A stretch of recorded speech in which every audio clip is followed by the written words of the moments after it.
This is Infection, the survival podcast, recorded live on Tuesday, November 20th, 2018, episode 201.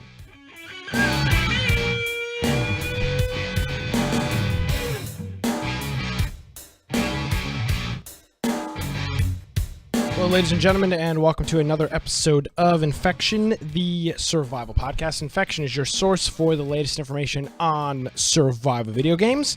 My name is Nick Craig. You can follow me on Twitter at Nicholas M. Craig. And of course, visit our website, infectionpodcast.com. Joining me from almost across the coast, almost coast to coast, Brian with an I, Aldrich, who's looking particularly orange this evening. It looks like he's got some orange graphics up on his screen. He's looking like he's got a hot spray tan going on. What's going on, Brian? It's because I have so many monitors. Well, I mean, I've got as many here. I've got 5 monitors. I put them in night mode so that it doesn't burn my eyes out. Yeah. And but the thing is that gentle orange glow that it does just really messes up the the camera. You don't notice it. It doesn't seem like it's that big of a change. It doesn't until you turn the camera on, and then it's like I have to disable that. Those settings tax your video card so heavily that I can't do this show with the Flux F.LUX enabled. It just, the whole system is just very, very slow. See, you need to try. I tell you need to try the built-in one. I refuse to try anything. Windows 10. I refuse. I had it before. Works. It doesn't tax my video card. This program was on my Windows 7, which was upgraded to 8.1, which was upgraded to 10, and it's never failed me. I refuse to leave. It was made for Linux too. Well, that's fine. I'm sticking with it. I'm sticking with it. Oh well. We got it. If you want to find me at Boise Computer on Twitter, or of course you can go check out my blog, biteoftech.com, and make sure you go to our website. On there we have links to all of our previous shows that we've done. So if you want to go and check the notes for any of the past 201 episodes, plus a few extra bonus episodes, you can do that. We have our Discord server. So if you click on the upper right, there's a green button that says join our Discord, and that will make it to where you can go into a channel and submit news, and people chat throughout the week. Whenever we play games, we're in there talking. So it's a nice mobile app and a desktop app, really easy to use. Also, we have our Steam group. So if you'd like notification of when the live shows are going to start, just click the join our Steam group, and that will pop it up. And it's pretty simple. We don't spam it all the time. It's once a week, maybe twice if we, for some reason, are doing another event. And then, of course, our YouTube, Twitch, and audio-only forums. Yeah, and actually, I forgot to mention this a couple weeks ago. We are now on Spotify podcasts. So if you are somebody that uses Spotify for music, like myself, you can search for, I can check it right now. I think you just search for Infection Podcast, and I think it comes up.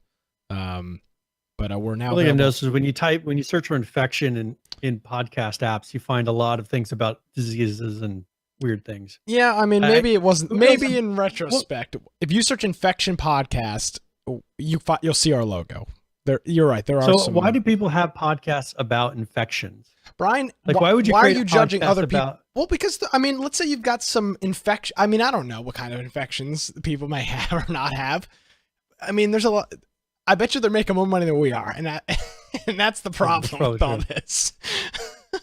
I don't know. There's podcasts for everything. We need to cater to more diseases. Yeah, every once in a while, we get weird Twitter followers from like accounts that are like.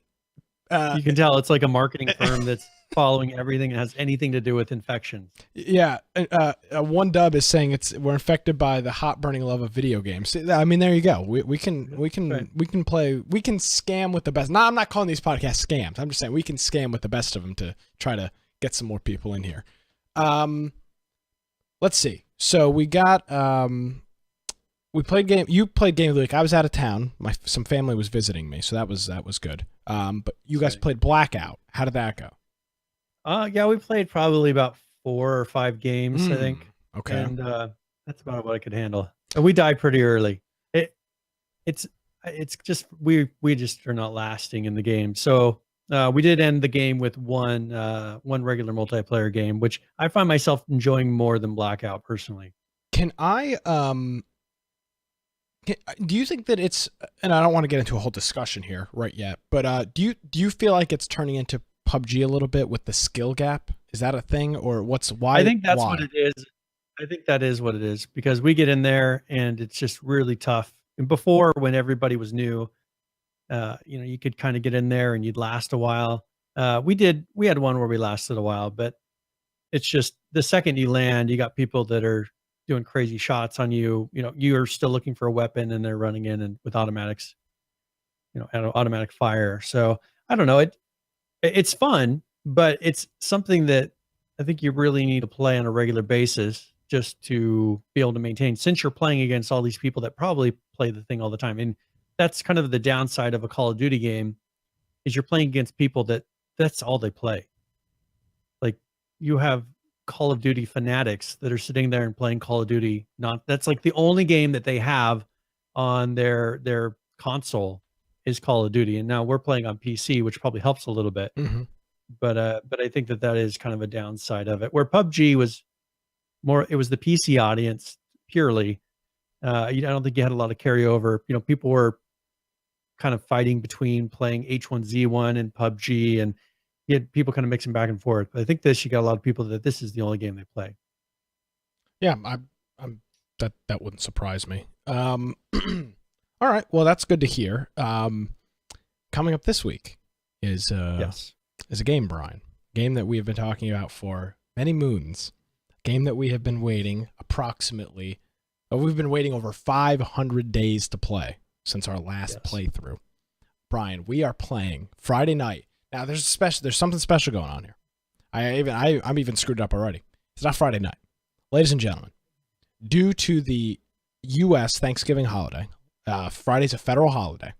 It means a lot of people probably won't have to work, including myself. Brian plays school all day, so he doesn't have to work anyway. And a lot of other community members are off. It's Friday, pretty typical in America. Starting at noon Eastern on Friday, we are going to be playing the long-awaited 7 Days to Die Alpha 17. So we're starting 8 hours early. There's one caveat to that. Oh no. This is not on the stable brand. This is true. If you're just doing the regular updates in Steam for 7 Days to Die, you will not receive this update. So you need to opt in pretty much to the beta. Latest experimental is what it's called. If you right click on the game in Steam in your game list, you can go to options and go to the beta. I think it's the beta tab or something like that. And then you'll be able to opt in, go to the drop down. It won't have 17 listed. You have to go to the very bottom, choose latest experimental, and then it will update. It's about 2.9 gigabyte download. Yep. That will install it, and then you should be able to load. We have a server all up and ready, waiting for Friday morning, and we will just go until we just can't play anymore, which will probably be over the weekend at least. Yeah, that's what we're going to be doing. So we've gotten requests in the past to start games at different times due to people in different time zones. And it seems like all the worlds have kind of collided with this. We've got a federal holiday in which people will be home, and then 7 Days to Die, all kind of releasing in and around the same time. So Friday afternoon or morning, depending on when you're joining us, evening if you're overseas, we'll start 7 Days to Die right around noon Eastern. So eat an early lunch if you're on the East Coast, early breakfast if you're on the West Coast, and then hop in Discord. And Nick will be drinking early. Yeah, well, Lance even asked me, what drink are we playing with? And I was like, man, that's a problem. I mean, if I start drinking at noon, like from 5 o'clock, we're going to be screwed. So we're going to probably be playing all night Friday, all day Saturday, and probably most of the day on Sunday.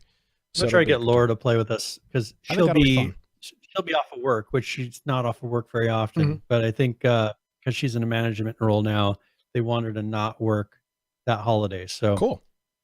Yeah, so maybe I can get her to play a little bit. I said we're playing 7 Days to Die, and I was like, it's a zombie survival game. She's like, oh, it's what the podcast's name is after. Yeah, I mean, it doesn't. And so, but the thing is I think she would enjoy 7 Days to Die. I think it's enough of gathering and building and all those things. I think that she would like it. So I'll try to get her to play it. If she doesn't, we'll see what happens. Yes. Either way, we will be there starting at noon on a Friday. It's a special game of the week, special time. This is the first time I think we've ever done anything like this. And it's all because we are so freaking hyped for 7 Days to Die. And we talked a little bit about, do we want to wait till the stable Yeah, I launch did of the ask you. I was thing. like, do we want to wait till stable, or are we going for this? Hopefully, it is stable enough to be able to handle us. Enough people watched it, and I want to thank our friend Big Woody Sauce Ross for the subscription there on Twitch. Thank you, Ross. We appreciate it. I don't know why that just started playing. Maybe I guess my donation sound got changed. But thank you, Ross, for that. And I just don't know when that Alpha 17 will be hitting stable. There's plenty of YouTube videos of people playing it. I don't think it's, and they even said on Friday Wednesday or Thursday, they announced they were doing the streamer version of it on a Friday. So they gave like the streamers a day or two notice. I think a day. I think it was Thursday.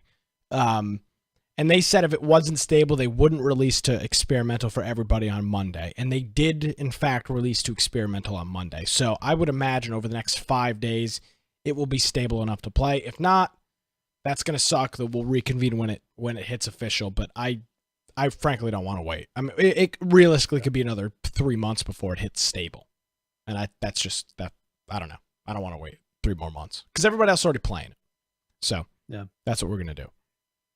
Yep. And there should be a lot of the features in there. We will go over what to expect in Alpha 17, the release notes. So they have the early streaming release notes. I don't know if you want to go over that now. Yeah. If you want to wait till a little bit later. Brian, let's go right now. Brian, I've got to tell you something. I've got an exclusive. I worked incredibly hard to get some exclusive content from the 7 Days to Die team. I worked very hard. All right. And I'm proud to say that this is a worldwide exclusive. We talked about artwork in 7 Days to Die. And I'm proud to announce that with Alpha 17, folks, we are actually going to be in the game. I mean, this is pretty incredible here. If you take a look, we are now in. We have too many pixels. We are in the artwork in Alpha 17. 7 Days to Die is known for their expansive art galleries of 8-bit pictures. And I'm proud to say that we are now living in the game. We will be able to broadcast the show live into the game. It's not because we've been calling out the developers on the website, with a countdown every day. I'm just saying we are now in. You can't make our video like 16 pixels by 16. I mean, not in real time. That's quite a feat. This is as good as you're gonna get, Brian. I thought this was pretty good. It's cropped. It's keystoned a little bit. Nothing is good enough for you, Brian. Nothing is ever good enough for you. I'm sorry. Sorry, folks.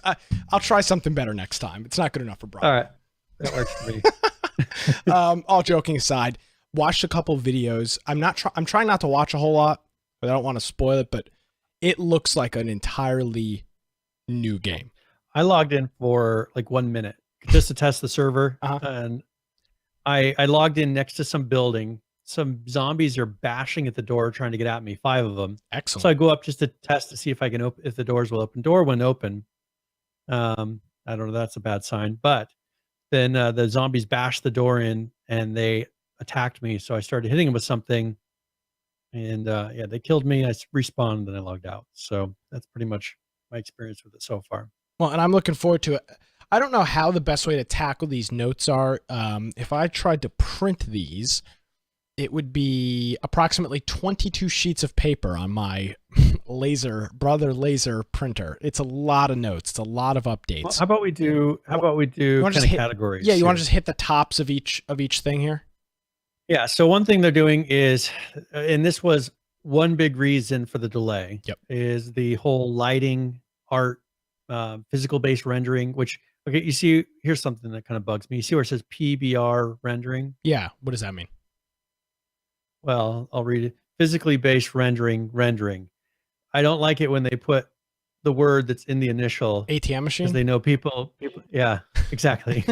So because they know if they just put PBR or they put PB rendering, it won't work. But yeah, physically based rendering and texture streaming. So that was a big thing that they worked on. One thing I think they did is they actually upgraded to a new Unity version, which ended up causing a lot of these things to happen. So that made it to where they could take advantage of this new physically based rendering system. And that ended up causing, I don't know if it's incompatibilities, a lot of problems, things that they then realized, oh, well, we did that. So now we had to fix all this other stuff. So that's what they've been working on. It says nearly all objects and surfaces in the game have been improved to support this new lighting system. Ambient lighting's improved to be more. It'll feel more natural, is what they say. And then many surfaces now light with natural, subtle reflections to improve overall scene appearance. Also, the party system, so you can party up with friends, and you invite them to your party in the player's menu tab, and then we should be able to get shared XP. Have shared quests, and then we can see each other's locations and actually the health of each other. So they'll have the quest system. They redid the quest system before.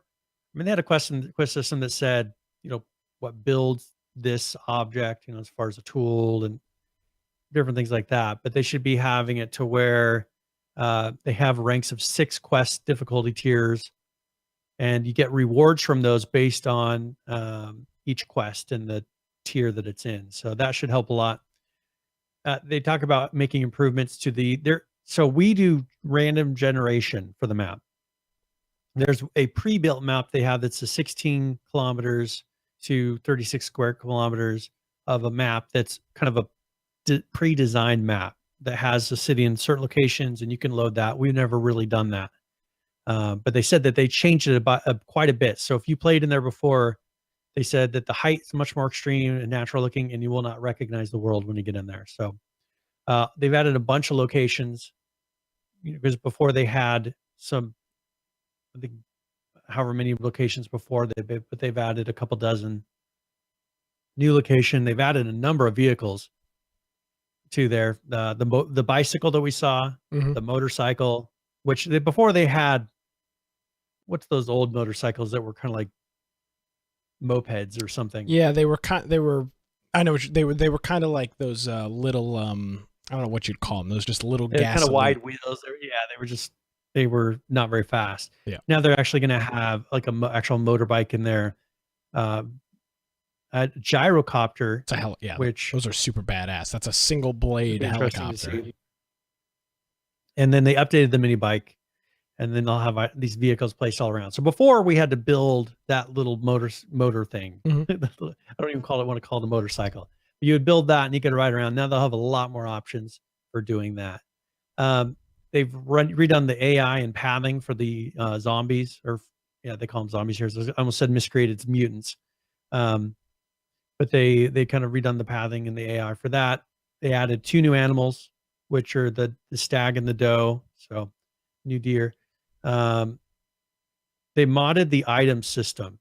So attachments like weapons, scopes, flashlights, silencers, or duckbill. And also they did mods to make tools more efficient. So there'll be a lot of things that you can now customize with these different objects. And then they added a lot of new items and recipes. They redid the physical attribute skill system and progression system. So you have a perception attribute, which will raise different perks and things like that. Strength attribute. So these are all affecting perks. So like the perception one helps your marksmanship and some other, things like that. Strength does with melee combat, construction, things like that. Fortitude does survival and recovery. Your agility does athletic perk, stealth, and then intellect does influence and craftsmanship. They redid the survival system. It's like the health, stamina, recovery rate. Also a buff system. They kind of redid the backpack and encumbrance system. The weather, which you'll be excited about. They've redone things with the weather. They have new loot containers that you can find. And then they redid some stuff with the random generation and the biomes and things like that. So I think those are the main things. And then you'll see updates. Beyond that, you'll see updates to the UI. They've added over 700 new blocks. So for people who haven't really played 7 Days to Die, it's similar to Minecraft in the manner that it works. As far as when you place an object, let's say you're building something, you build it in blocks. Yep. So they've added 700 new blocks, shapes, and decorations. They've improved the land claiming. They did a new stealth system. So one thing you have to be careful is your heat signature. They did heat signatures with noise before. So with noises, zombies would be attracted to, I guess, not only fires and maybe light, if I remember correctly before, but also the amount of noise you made, and then that would draw them to your base. So now the player light level, the player stance, the amount you're moving, the amount of noise you make, and the distance you are from enemies, that sets your heat signature. And they've just reworked how that works with the stealth system now. So new weapons, um, and of course they improved the trees, the foliage, things like that. And one thing, they've been trying to finish the list of things that they promised on Kickstarter, because this all started as a Kickstarter project. So one thing they did is they the Kickstarter vein survivalist fulfilled. So those people that did a certain tier actually have their pictures in the game. So now you'll see a 16 by 16 pixel picture of three of the different survivors. There you go. Three of the different backers that are on there. So I think that, I don't know if you saw anything else. I think that's the main set of features that people will notice going into there. There's new music. I mean, there's a lot of changes, but I think those are the main categories. There's a lot of stuff in here. This is, for all intents and purposes, almost a total rewrite. I mean, they've changed how the game looks completely. The reading through some of the ways that how the game renders things differently. The serve performance looks like it's much better than it was before, which was one of the big issues. You get 3 people riding around on those motorcycles, 4 people riding around on those motorcycles, it crashes your server out.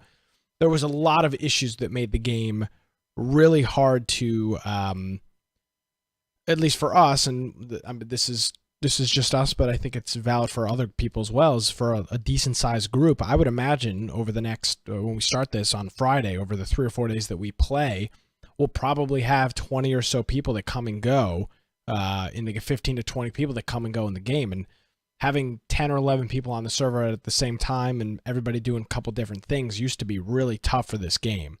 I just couldn't handle it. And the second I think PH tried to crash the server by having people run in different directions, and he got on a motorcycle and went a different direction because it's sitting there generating all that land in real time, all at once, and the server had to struggle handling that. So that'll be interesting to see. Hopefully, they've optimized it enough to where that's something that doesn't affect the server anymore. Yeah, there's so much stuff in here. The list just goes on and on. It's 22 pages long. There really is no way to cover through. I've read through probably a quarter of it by just skimming through, maybe half of it, and there's just the littlest things in here is the things that they've worked on. And frankly, it should be this long. It's been, as we've kind of been joking about on the website, a year and a half almost. Yeah, I mean, you look at this. We're coming up on 2 years. 500 and 500 at this point, 30 days since if you look back at Friday, 527 days since they released an update with this. So we'll have to retire our counter on the website because Alpha 17 is here. It is in the experimental version, which I'm kind of iffy about. I'm afraid that if it sits on, I'm afraid that it'll sit on experimental for too long. That's kind of my concern, is they won't work quickly to push it to live. Yeah, hopefully they do. Okay, so here's some known issues. So if you play, I'm just gonna go over a few of the things. Okay, yeah, absolutely. May still be a problem. So first of all, guns with a magazine size of 1 auto reload, and they're not supposed to. So that's something that's still happening. Some mods are in a testing phase only and do not work yet. Stealth has some issues that may not get fixed until the next patch, which, when they say the next patch, why would you say that unless they mean Alpha 18? No, I think they mean next patch as in... any patch they do would be the next patch. Yeah, I think that's what they mean. You know what I'm saying? Why wouldn't they say that for everything? I think you're reading too much into it. That kind of makes me nervous.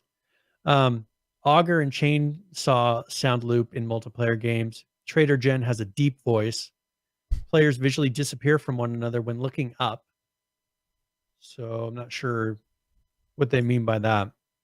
I don't know if someone looks up, did they disappear in the view of other people, or do you just not see other people when you're looking up? I don't know. No lights on vehicles. Turrets target zombies through walls, which I guess could be a good thing unless the bullets stop at the wall. And then table saw is not taught by perk. So those are the known issues currently, and we'll just have to see if they're going to put out a hot fix. I mean, hopefully they're working on this at this moment and trying to get a hot fix for the known issues and getting it as stable as possible.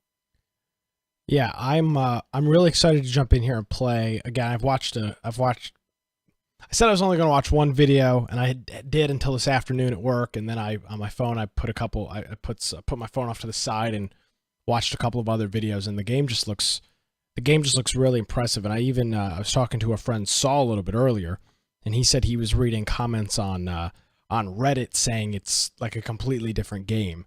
So I guess so. JD's making a good point. They're probably meaning like 17.1. Yeah, they're not going to put it in the 17 release. Yes. The next patch. They're going to put out a 17.1 that will then include that. So that's got to be what they mean. Gotcha.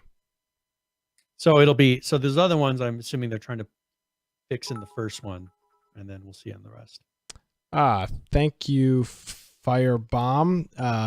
He's giving us cheers to say that Overkill's The Walking Dead has better zombies than 7 Days to Die. He loves Overkill's The Walking Dead. I mean, that's fine. Yep. But we're still playing 7 Days to Die on Friday night. I mean, thank you for the bits. Now I will play Overkill's The Walking Dead once the price drops to like $30. What's it at now? It's a $60 title. $60 title. And for people that are really getting into it, they say, hey, it's worth $60, which I can understand for them. I don't know. I have not heard that. I've heard quite the opposite from our friend Donnie, who said the game is worth $40. Okay, I think he started out saying $60, and he must have then kind of reverted back a little bit, because initially he said, yeah, I think there's $60 worth of content, but I think he's kind of mellowed out on that. But I hear the story's really good. I would say it is a good game, but for me, when I look at a $60 title, for me that's AAA. I'm not saying it's a poor quality game, but I don't think they've done a good job of, or they don't have a track record of showing me how much content is the game. I don't want to get a game where I beat it in a week and a half, 2 weeks. I guess I did that with Red Dead. So playing casually, I beat it, in a couple of weeks. I don't want that. I want something that's going to have a lot of content for $60. So we'll see. I mean, I would assume, I don't know how their numbers are doing as far as sales, but if they're not doing wonderfully, I'm sure that they'll start putting, maybe they'll do a Black Friday sale or something. But if they do that, then I'll pick it up. And maybe you're listening to this show. Play with them now. Oh, for sure. Maybe you're listening to the show and you've never played 7 Days to Die. Unfortunately, they make the game very affordable. It's a $25 game. Then you're out the door. So if you're interested in picking it up, it's on Steam. It's $24.99, and we'll be playing that Friday night. I'd recommend you watch some stuff beforehand with it to it's a weird game. It's a weird game. It's a mix between Minecraft and a zombie game. Get it. Don't get it on Steam though. Get it on Humble Bundle because it's $8. It's like $8.09. I wonder why it's so much cheaper on Humble. It's like 8 something. Yeah. So if you go, it's 68% off right now for 6 more days, 6 days, 17 hours. So if you're going to get 7 Days to Die, make sure you go to Humble Bundle, use our code, and you'll get it for way cheaper. Yeah. $8.99. I have all these discounts and things. Yeah, $8.99. That's incredible. So we'll post a link to that in the show notes and in the chat here. That's a really, really good price for 7 Days to Die. And they've actually got a live action trailer. I'm not going to show the whole thing. Actually, did we show this last week? Or is this a new one or is this the old one? No, I think this is the original one because this is the one where he looks in the car. Yeah, this is the original. I thought they released a new one, but I guess I'm wrong. I haven't seen it. So $8.99. Maybe I saw the old one resurface. $8.99 for 7 Days to Die. You can you can check it out and play us. Join us Friday night. If you've played the game in the past, maybe alone or with another person or two, and you've maybe got a bad taste in your mouth, I really recommend you join our group on Friday afternoon, or even Saturday, because we have a lot of fun in 7 Days to Die. We've got a really dedicated group of people that are going to be playing it. Everybody's all hyped up. I've been getting private messages and text messages from people. When are we playing? When are we playing? When are we playing? So we'll to message Heisenberg. Yeah, we will have to message Heisenberg, and I've got to make sure my domain. I'll message him on Facebook here tonight. I'll have to make sure my domain is up and ready to go to get back in hatsforsingles.com to make sure we're ready to go and start selling our in-game hats for all the boys and girls. All right, so that's pretty much 7 Days to Die. So make sure you join us on Friday morning. Get it all downloaded. Yep. Yeah, big download. Well, it's not a huge game. 2.9 gigabytes. Wowie. Arc is how many times larger than that? Then Arc is 170? Arc is like 107 or something. I don't even know what the new expansion. They're crazy. My Arc folder just keeps getting bigger and bigger, and it's craziness. I don't know how in the world. You're gonna have to buy a hard drive just to play Arc on, at its current rate. All right, so that's 7 Days to Die. Next week we'll have a more comprehensive review. 177 gigabytes. Yeah, that's nuts. It's out of control. So next week we'll have a more comprehensive. We'll probably spend half the show next week, if I had to guess, talking about 7 Days to Die and our experience.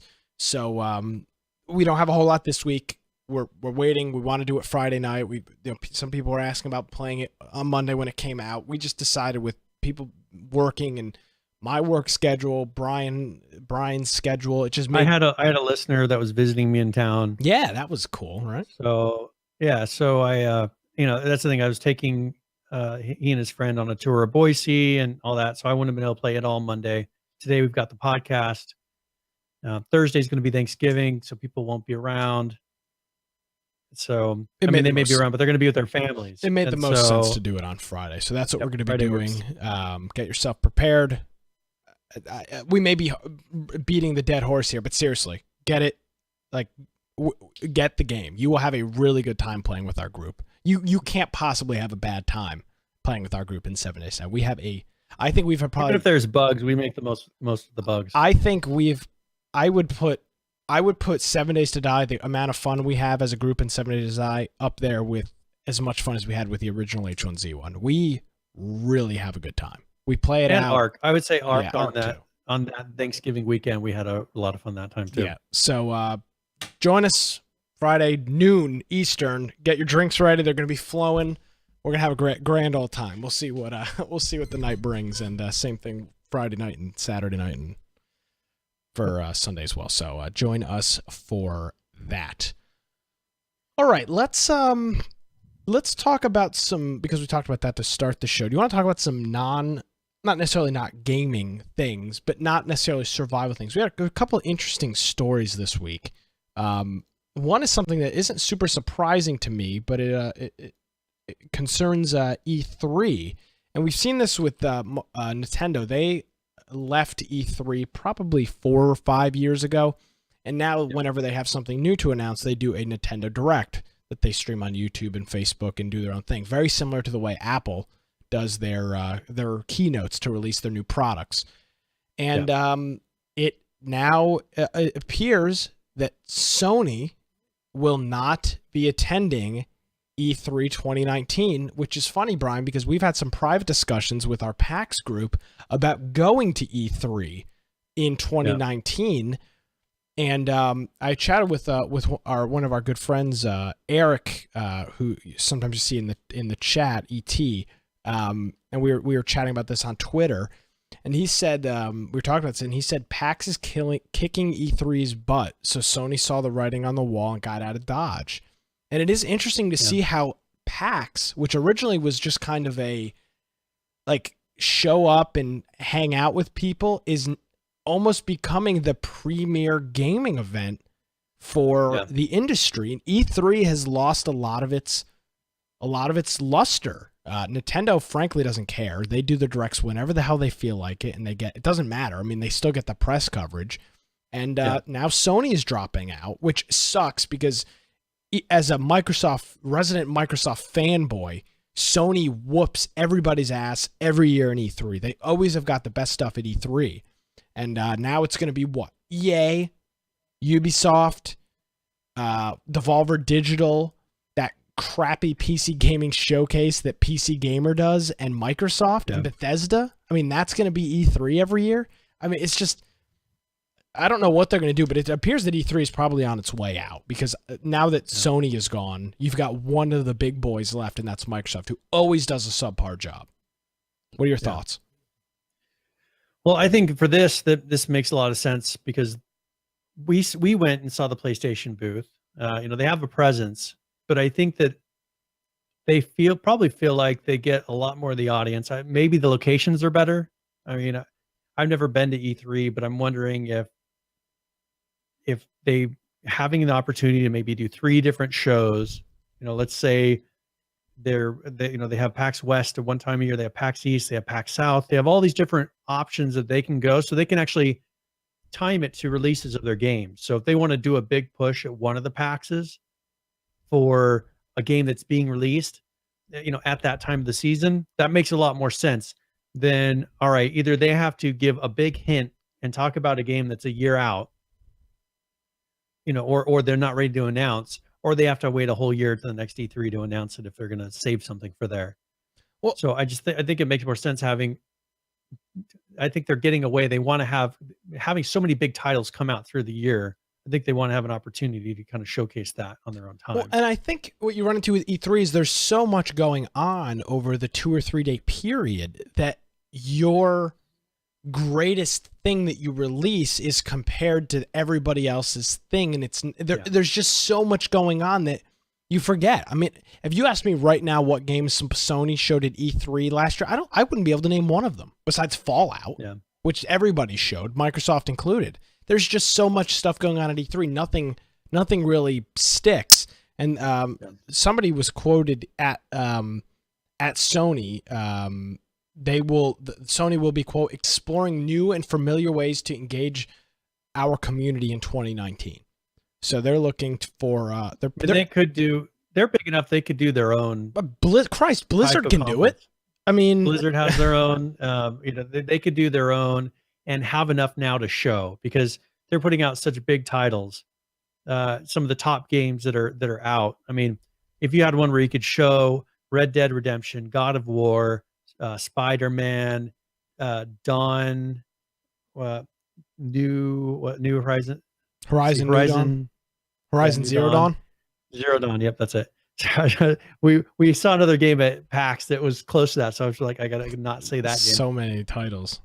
And so you have just some major titles that they put out in 1 year's time that they could sit and really give an in-depth look at this game coming up and tease it and get more interest than when it's one that they have 3 minutes to show a video on, do one little teaser. So I think it would make sense.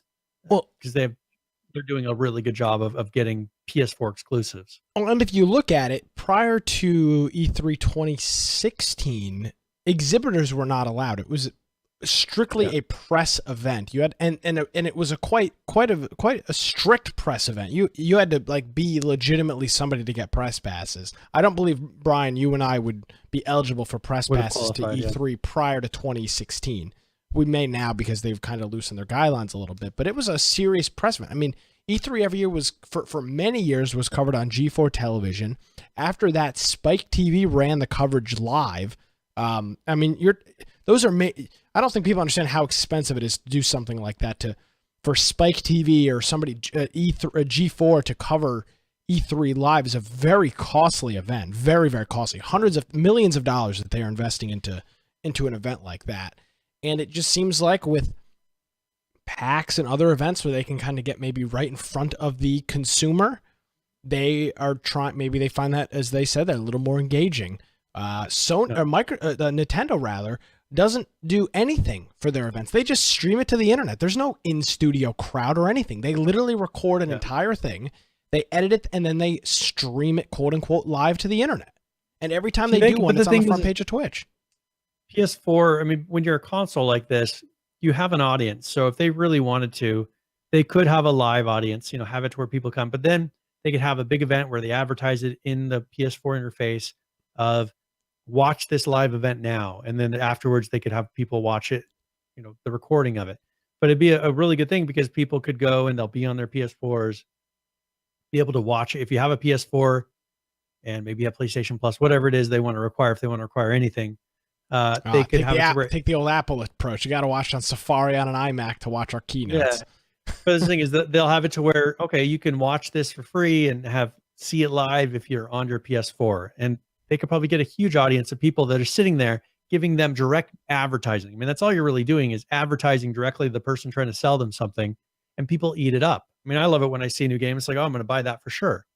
But I think that they're finding they probably get less bang for their buck out of those type of conferences because it's no longer an event, as you said, to tell the people that are going to be writing about your game and doing all these things on websites or, you know, blogs, whatever. They're no longer getting that direct connection to those people. It's now just a bunch of their people that own their consoles coming and talking to them, or, you know, coming and seeing things. They can do that in other ways and be more effective. Yeah, and our friend Ross, Big Woody Sauce, is saying, I'd imagine that E3 is way too expensive. I've worked in industries that have too many regional and national shows, and they each try to become the event, and the price drives people away. I mean, obviously Sony's got plenty of money. There's no doubt about that. But yeah, this event is in LA. Very, very expensive to do. And again, they don't see the benefit. It's not 2006 or 7 anymore where Xbox and PlayStation Magazine are where people are getting their thing. I mean, you can go back and watch old what was G4's name before it was G4? Come on, Brian, help me out. I don't know which one it was. ZD Tech TV, ZDNet, ZDNet, and Tech TV. When you can go back and watch their E3 coverage from the early 2000s, and it's like, holy crap! Nobody has ever seen video of these games. There wasn't video. There was no trailer leak online in 2002. Whenever they were showing the Sega Dream, they were showing the new Sonic game on the Dreamcast. Whatever year that came out at E3, nobody had ever seen any footage of the game before E3. That was the grand worldwide reveal. But now, even before Fallout 76, there were little drops of information from interviews and things released from Bethesda over the time. It's just not quite so spectacular of an event. So it'll be interesting to see now what E3 does, because frankly, now there's really nothing there. It's Microsoft, and that's it. EA shows off a couple sports games, and then a Battlefield or something else, and that's it. Ubisoft does what? Just Dance? Isn't that their big title they do every year? I mean, that's what they started it off with last time. I mean, that's it. Every year, everybody's dancing into the room. Yeah, every year it's a freaking Just Dance one. I mean, that's it. There's nothing left. And then you got that. You know, I give PC Gamer credit for doing the PC gaming showcase, but they don't show anything new. Yeah. So there you go. Well, I mean, we'll see. Yeah, we'll see what happens. But I've been really impressed with what PlayStation's been doing. Yeah. Some of these recent games that they've done just been stellar. They have God of War. Really, if you haven't played God of War, you have a PlayStation. It's definitely one of my favorite games. As far as the story was really good. Played through the whole thing, beat it, and it was definitely worth it. So try it out. Yeah, and they have by far beaten Microsoft in this generation of consoles, in which Microsoft owned the 360 generation. Sony is whooping them. See, I was watching Jonesy play Red Dead on the Xbox, and the graphics on the Xbox were not as good as the PS4. Yeah. Now, with PS4 Pro, I don't know how much they were rendering it, having to do something down from that, but you could definitely tell a difference in how they were rendering things in the world, even with the horses in the world, from the Xbox versus the PS4. So, all right. I thought that was interesting. That's E3. Here's something quickly I want to cover. There was a swatting attempt. When did this one happen? There's been so many of these that we've covered. So this was it was like a year ago. Was this the one that called the police and the police went to the wrong house and killed the guy? Is this it? So he swatted a Kansas man and indirectly got him killed by police. So That's I think it, this yeah. one, I think they actually went to the right place. Oh, okay. Actually, wait. So here, in this instance, an unarmed Wichita man named Andrew Finch, who had nothing to do with the dispute, because you're right.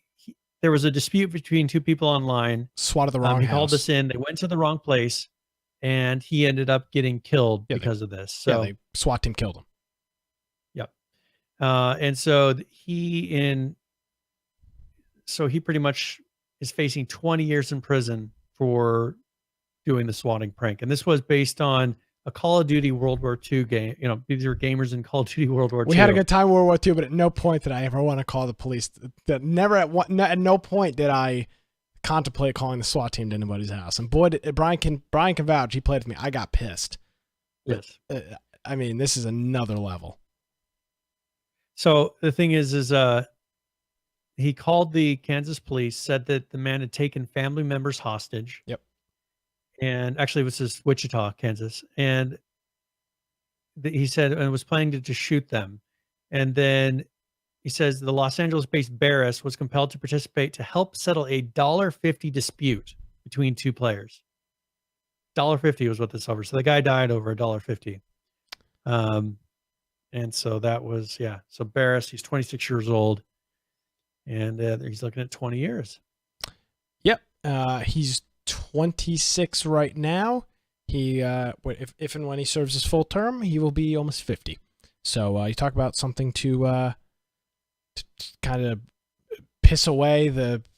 I mean, a lot of people say your 20s and 30s are the best years of your life. That this man will spend those in prison over Call of Duty. So if you thought you had a rough day, just remember you're not this guy or the guy that got killed for no reason. So just one thing he did say, one thing that he tweeted was, "I didn't get anyone killed because I didn't discharge a weapon, and being a SWAT member isn't my profession." So that was his justification. Yeah, I mean that just doesn't seem like it's going to work in a court of law. I'm sure the judge laughed at that. And of course, they're going to use that. They're going to use that against him. So yeah, so we shall see. But hopefully, this son of a bitch gets what he deserves. They don't have the death. They have the where's he's getting charged in L.A. That's the problem. No death penalty in L.A. So he'll have to rot. I don't know. Death penalty would be a little extreme. I don't know about that. So the thing is, I don't want to get into that. I'm just saying. Okay. I'm just making. Saul would tell us. I'm just intent. Yeah, I'm just making the point. You know. Yes. All right. So we got that. Those are two kind of gaming industry things. Where shall we go from here? So let's do one really quick. EA Origin client. So pretty much the client that you use to download EA games, which most people never open, even though it's probably installed on your computer. Yep. Don't know my password.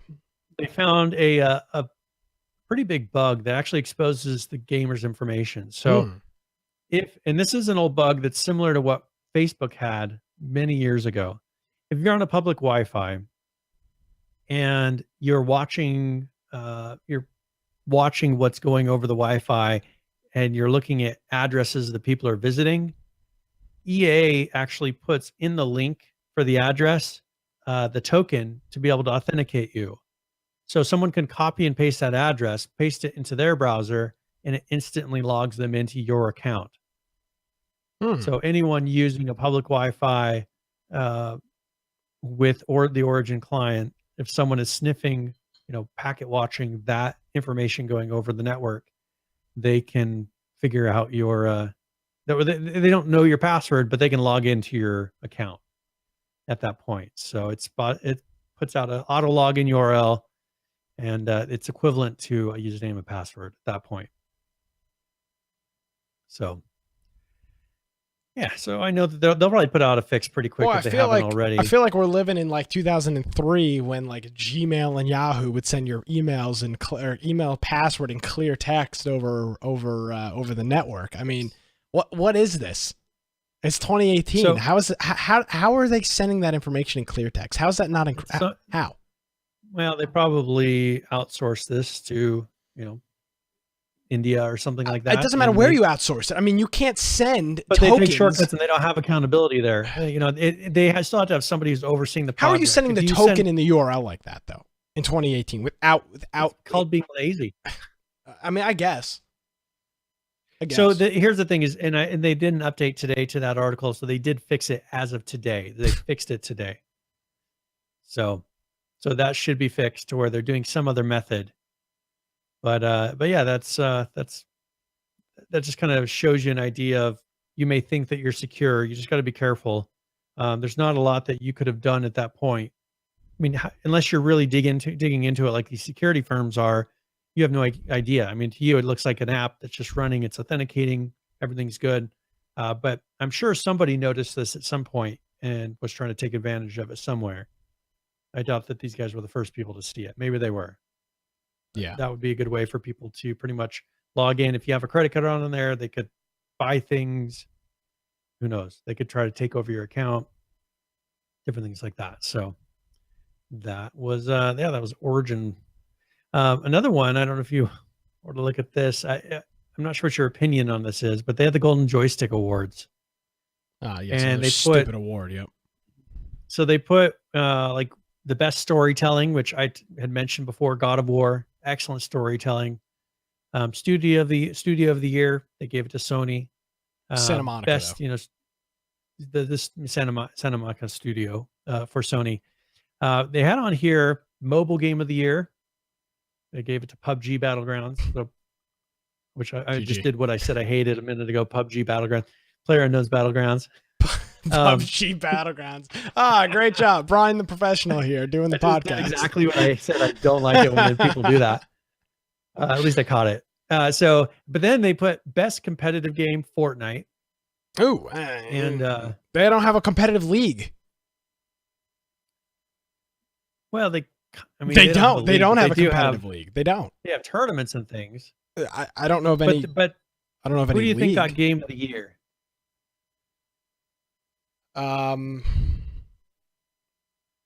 Was it Red Dead Redemption? I mean, I'm trying to think of what was it Fallout or Red Dead Redemption? Which one was it?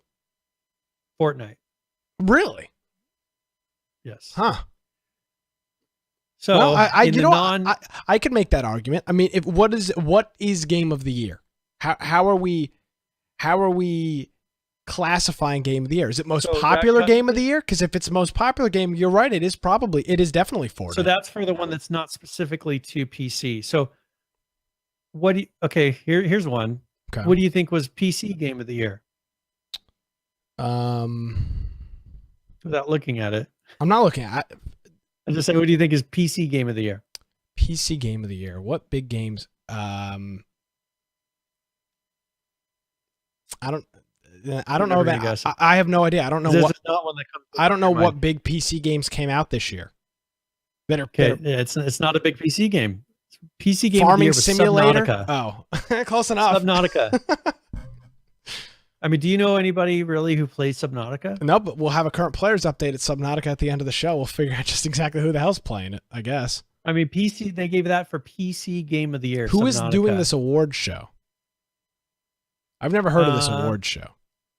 Yeah, 2018 Golden Joysticks Award. Oh, Jesus. Oh, okay. So real legitimate. Yeah, so then they gave best visual design, God of War, best co-op game, Monster Hunter, best indie game, Dead Cells. So yeah, I just thought that was kind of odd. Red Dead, of course, was mentioned nowhere. It was pretty close to. They probably made these decisions already. Well, they probably should have waited to do their award show because Red Dead Redemption, Fallout, and Battlefield 5, not saying that those all three are great games, but all three of those major games and Call of Duty all just came out within the past couple of weeks.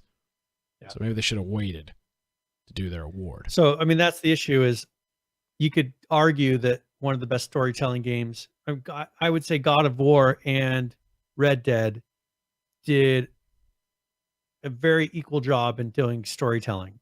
I mean, that's the level it's up there. It's up there with the best storytelling game.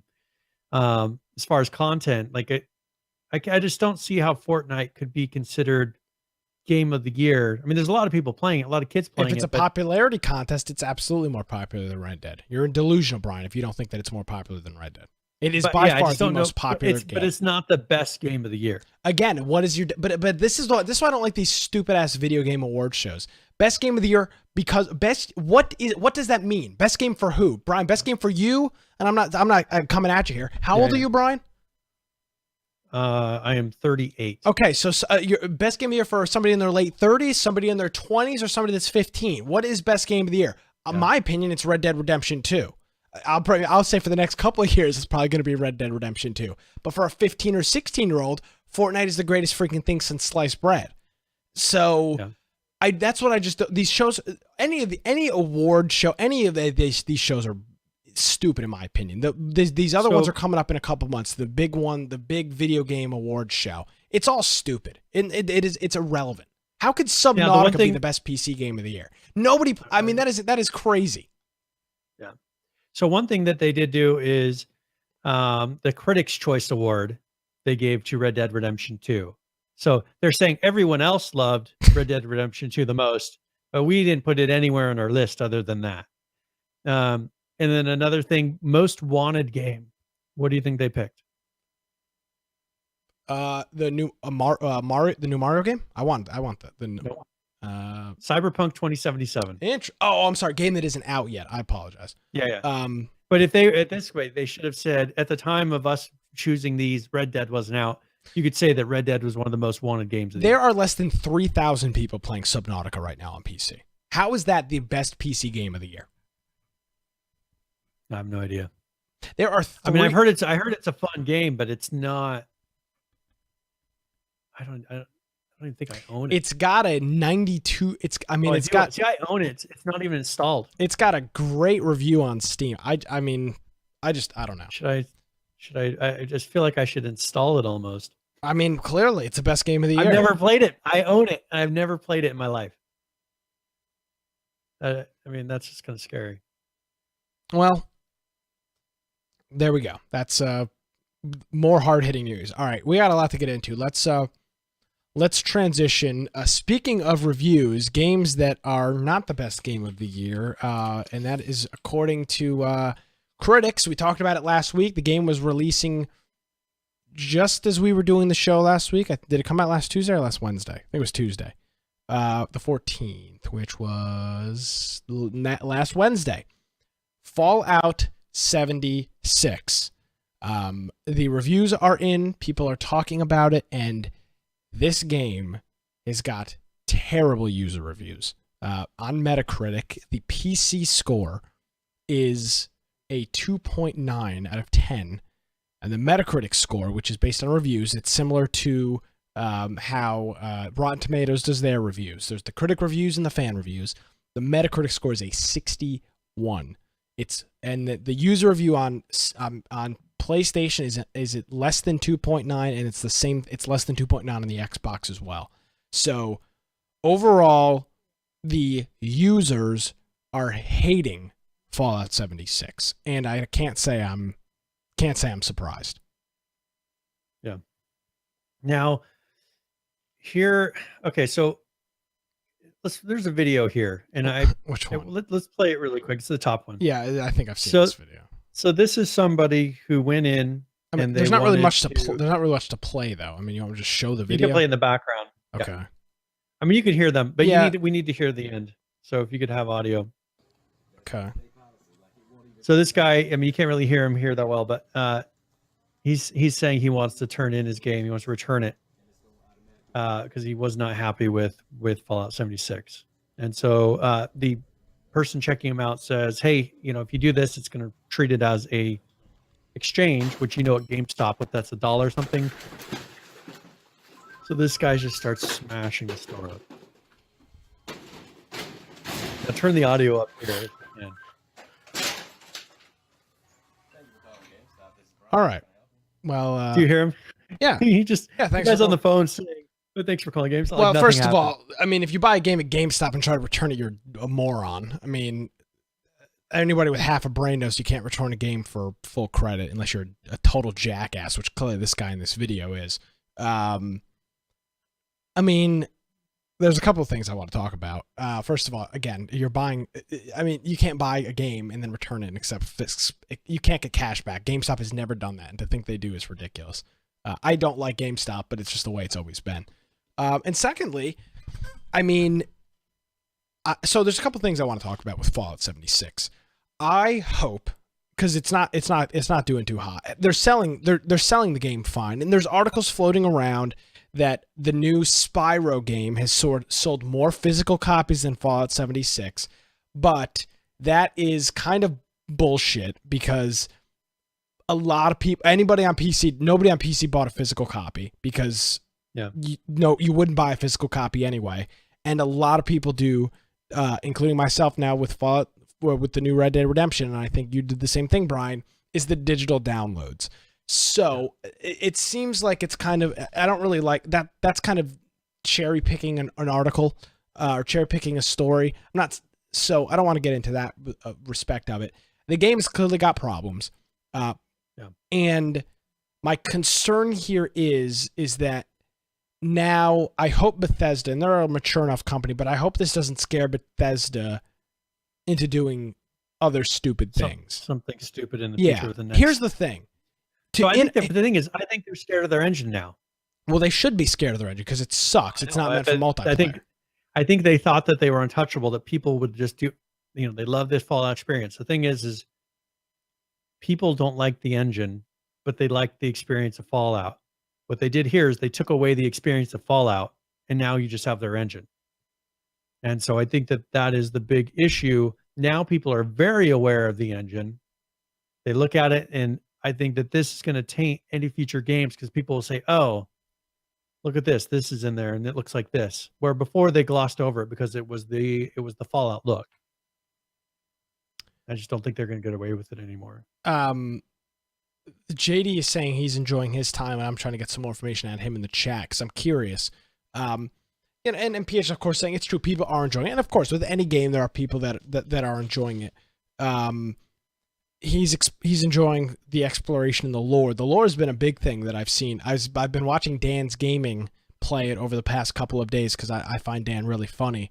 And he is going lore hunting. He's like, I'm trying to find story. Like, I'm trying. Yeah. Like, he's really trying to find story. So I've been watching him and enjoying it.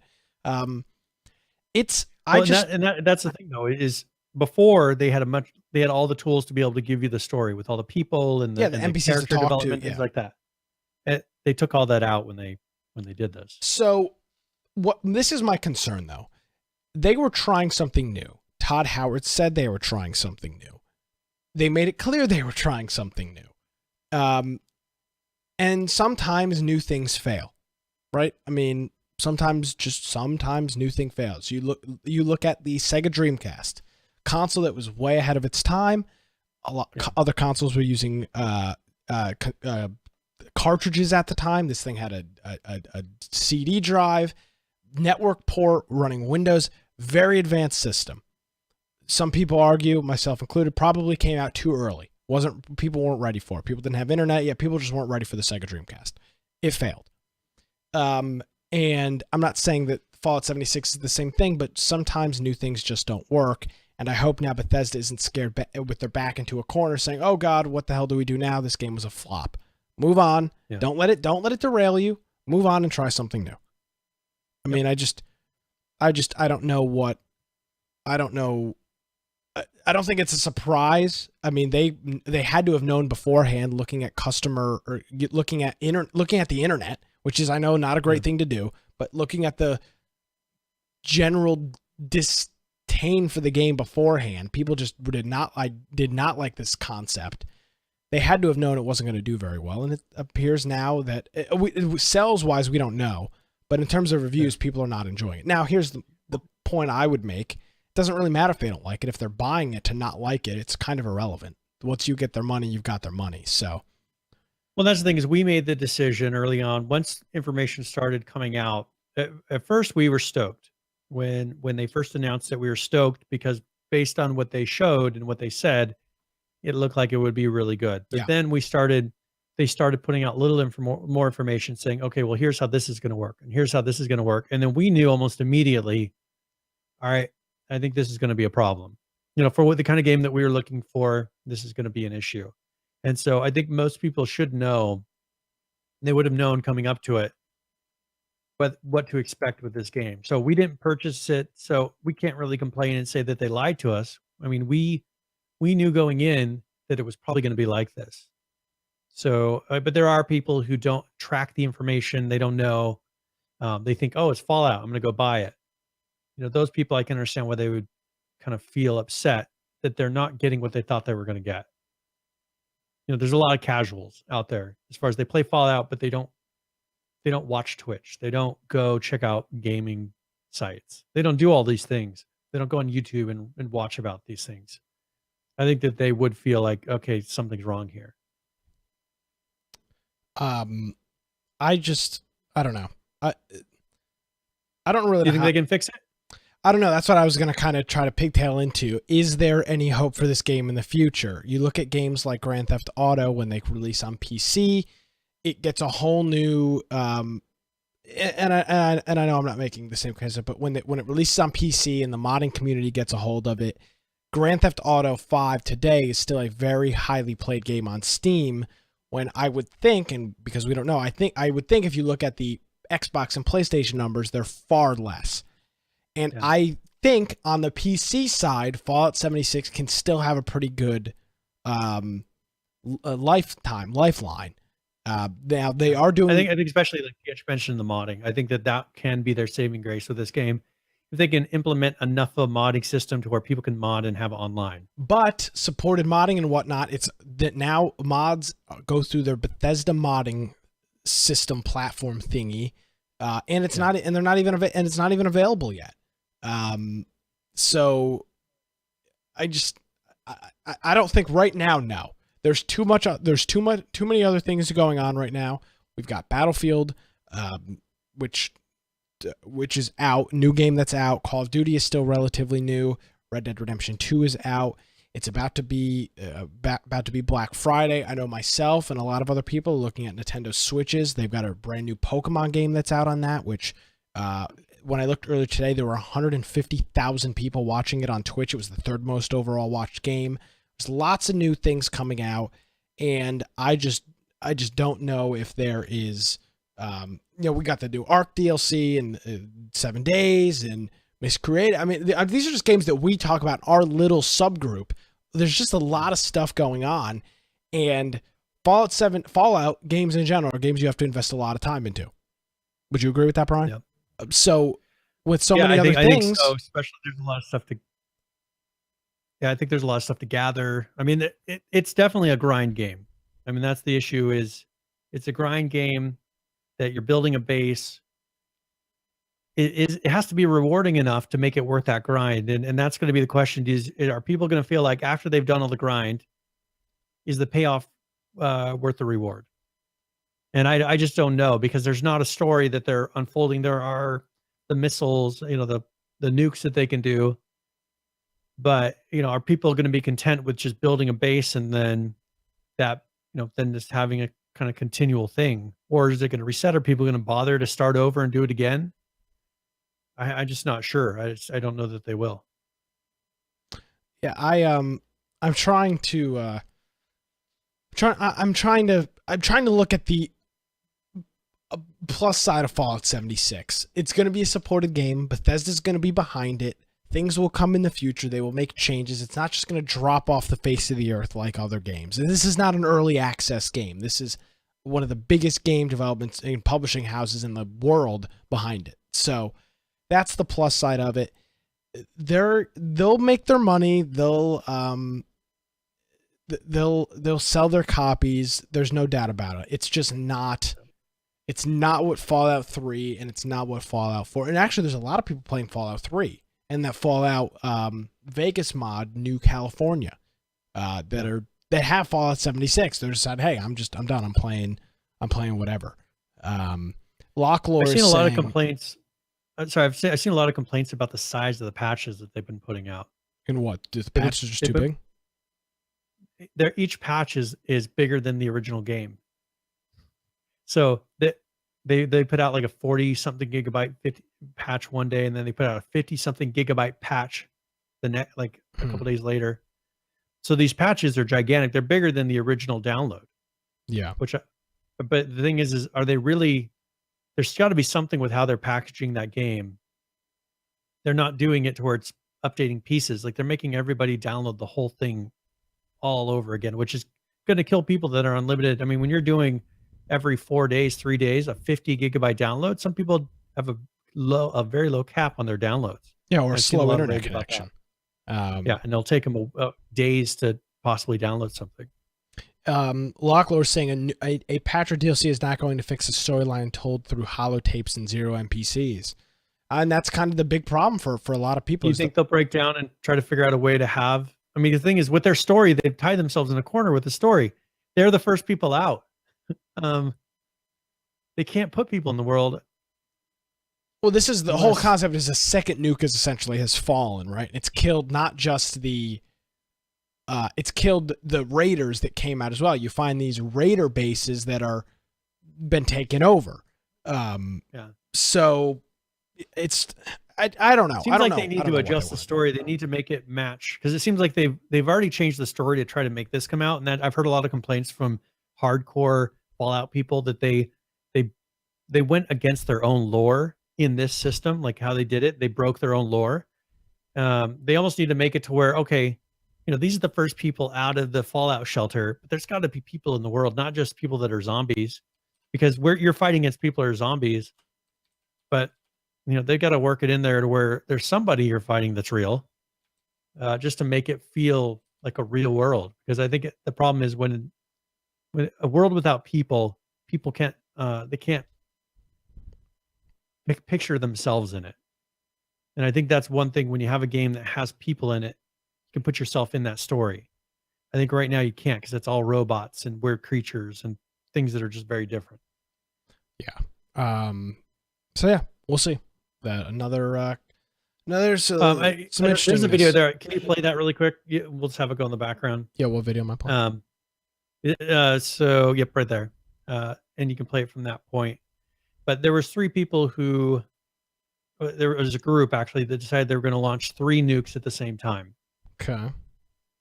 So these are 3 nukes 2. landing. There are 3 there somewhere. At this point, I think it starts lagging a bit. So these guys, they drop these 3 nukes. You can see there's one kind of in the background. Oh yeah, there's 3. Yeah, so they did 3 at one time, and they wanted to see what would happen. This is the first time that this has happened, and you'll find out that it didn't go as expected. So once these nukes land, you can run into the Fallout area, and the land looks different, kind of messes everything up. So as they start to run in, all of a sudden it tells them that they're disconnected. Interesting. And they're not able to, and it crashed the whole server. So the 3 nukes made it so the server is no longer responded, kicked everybody out. And I think they'll be doing a change so you can't do 3 nukes from this point. Yeah, I mean, that's not really surprising though, is it? I mean, I don't know what all it's doing. It's essentially remaking part of the map in real time after a nuke is fallen. I mean, the thing is it's probably, they must be doing it. Yeah, so they're doing it to where it's doing it from a point out from that. So it just covered such a large land space. Yeah, they probably tuned it for the one nuke. Where okay, this is going to tax us doing this. I'm not apologizing for Bethesda in any way, but I mean, I can't really say I'm surprised that would happen. But the fact that they didn't put some type of block on that beforehand is ridiculous. Knowing how in the QA testing, they should have said, okay, well, what if they drop 5 nukes at once? Yeah, what if the internet becomes the internet and trolls in the game and tries to blow up the whole server at once? Yeah, I mean that's kind of stupid. I mean, these are things usually they should ask these questions in QA of, okay, what if this happens? One thing they will be adding is the push to talk for PC. That's been a big complaint for people, especially streamers. It's really hard for streamers to play and not have push to talk, because when they're sitting there thanking their subscribers, thanking donators, they said they wanted this to feel real. They wanted it to be realistic, so they made it so there was no push to talk, so it was like the real world. Yeah, oh yeah. But then when you've got this guy thanking, breathing in the mic, or thanking, Big Woody Sauce. Thanks, Big Woody Sauce, for the donation. And you're hearing that in your Fallout experience. It doesn't exactly add to the experience. So I think are you attacking our friend Ross and his username? Yeah, I was just picking out one of our biggest fans. It sounds like you're attacking him and his username. Ross, I'd like you to know that I would never attack your username on the podcast. I just want you to know that. He only talks bad about you behind your back in That's Discord. So yeah, there you go. That's Fallout. I hope they can figure it out. I hope that the game has a long lifetime, because frankly, you don't get a Fallout game every year. So it's going to be a period of time before the next one comes out. Fortunately, there's other games out right now, which I guess makes it a little, and maybe that makes, that might be part of the reason why you're seeing such negative reviews. People are reviewing this game. Maybe these people have just wrapped up, 3/4 of the Red Dead Redemption story, right? Yep. And your review is based on, in my opinion, what you've recently been playing. So if you just finished playing Red Dead Redemption and now you're saying, all right, now I got this other new game, $60, Fallout 76. Well, this game is garbage in comparison.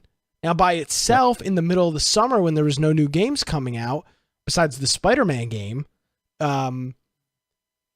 would the reviews be a little bit different? Would a 2.9 be a 4, which still isn't great? Yeah. But it's sure as hell better than a 2.9 or a 5. I can hardly, it'd be really difficult right now to be an early access studio doing indie games, releasing at this moment. Like, it is a really bad time to be doing that. I think Miscreated has got an uphill battle. Miscreated Carl was in here last week, and we've been talking about their 1.0 update. That they say that is going to be coming out by the end of 2018. If you look at the calendar, we are running out of time. Thanksgiving is Thursday, and once Thanksgiving hits, it's January 1st. I mean, the rest of the year just flies right by. I don't, and frankly, I don't know if it's a good time to be releasing a game. Right now. I don't hope that they have any major delays, but it almost seems like it would be beneficial to wait till 1st of, maybe February, or at least middle of January before releasing a game. There's just too much stuff going on right now. But the thing is in January, February, there's also some other big titles coming out. Like, that's the thing, is we're in a what comes out in January, February? Do you know? So we're gonna have. I didn't mean to put you on the spot. I'm just. When is? What's the one with the? It's a PS4. About the girl. It's post-apocalyptic with zombies. The Last of Us. The Last of Us 2 is coming out. We have Days Gone coming out. Okay. You've got Kingdom Hearts, which is a Kingdom Hearts is coming out. So Division 2 is coming out. You've got a lot. The thing is, we're looking at it in this very narrow of look at right now what's happening. I think at the beginning of the year next year, we're gonna have the exact same thing. We have big titles coming out. I think this is like the new trend. Sorry, hold on. A game like Miscreated, and I guess we'll kind of dovetail into Miscreated here. Right now, the games that are out seem to be more Miscreated audience than Kingdom Hearts and, The Last of Us isn't a good example. The Division, I don't know. Right now, there's people are playing Fallout or Red Dead Redemption 2. Right? If you were playing a story-based kind of time-synced game, you're probably playing one of those two. Are you interested in playing another game you're interested in playing a game like Miscreated, which requires you to invest a decent amount of time? I don't know. And we don't know how much Red Dead Online is going to take off. When does that come out? Or allegedly come out? I think in the next week and a half, they will have for PS4 players. Okay. And I'm not sure when they're going to be doing their full release, but the initial release, that comes out early to PlayStation players is supposed to be by the end of this month. Allegedly the week after Thanksgiving. Yeah. So, we're right there. We don't know what that's going to do. That could then pull people for all of December and January, and then you have these other big titles. I just think the other thing have a ton of big games coming out. In December, you really only have got about 2 weeks of the year that are good. and there are people that are, but you got to remember, a lot of people travel for Christmas. I know myself, I'm planning on being up in New York for almost 2 weeks. Now I know everybody doesn't have that luxury, but there's a lot of people that travel for an extended period of time around that time of the year. So I don't know. I don't know when a good time. I don't know when a good time to release a game is. Maybe I'm talking off base. I don't know. The thing is, when we're looking at these, we're comparing them to how it was when H1Z1 came out, and we went through a lull. Yeah, for a while. And the thing is I think with the down economy, people had the limited amount of funds that they were using to buy games with, and we kind of are basing our opinions when we were because we started tracking it so closely during that time, right? So for us, that became the normal. Now we're coming at a time when people seem to have a lot more disposable income. These studios are taking advantage of that, and you can just see game after game. I mean, every month to month and a half, a big title's been coming out this year. And so, it may be not your particular genre that you like, but it's still a big title that's coming out. Yeah, you had that Spider-Man game not long ago that was very, very popular on the PlayStation 4. Call of Duty was out. It feels like forever ago, but it was a month ago that Call of Duty came out. Fallout or Red Dead's been out. That one, Odyssey. It's a console game where you are. It's a stealthy game. Something Odyssey. I don't know.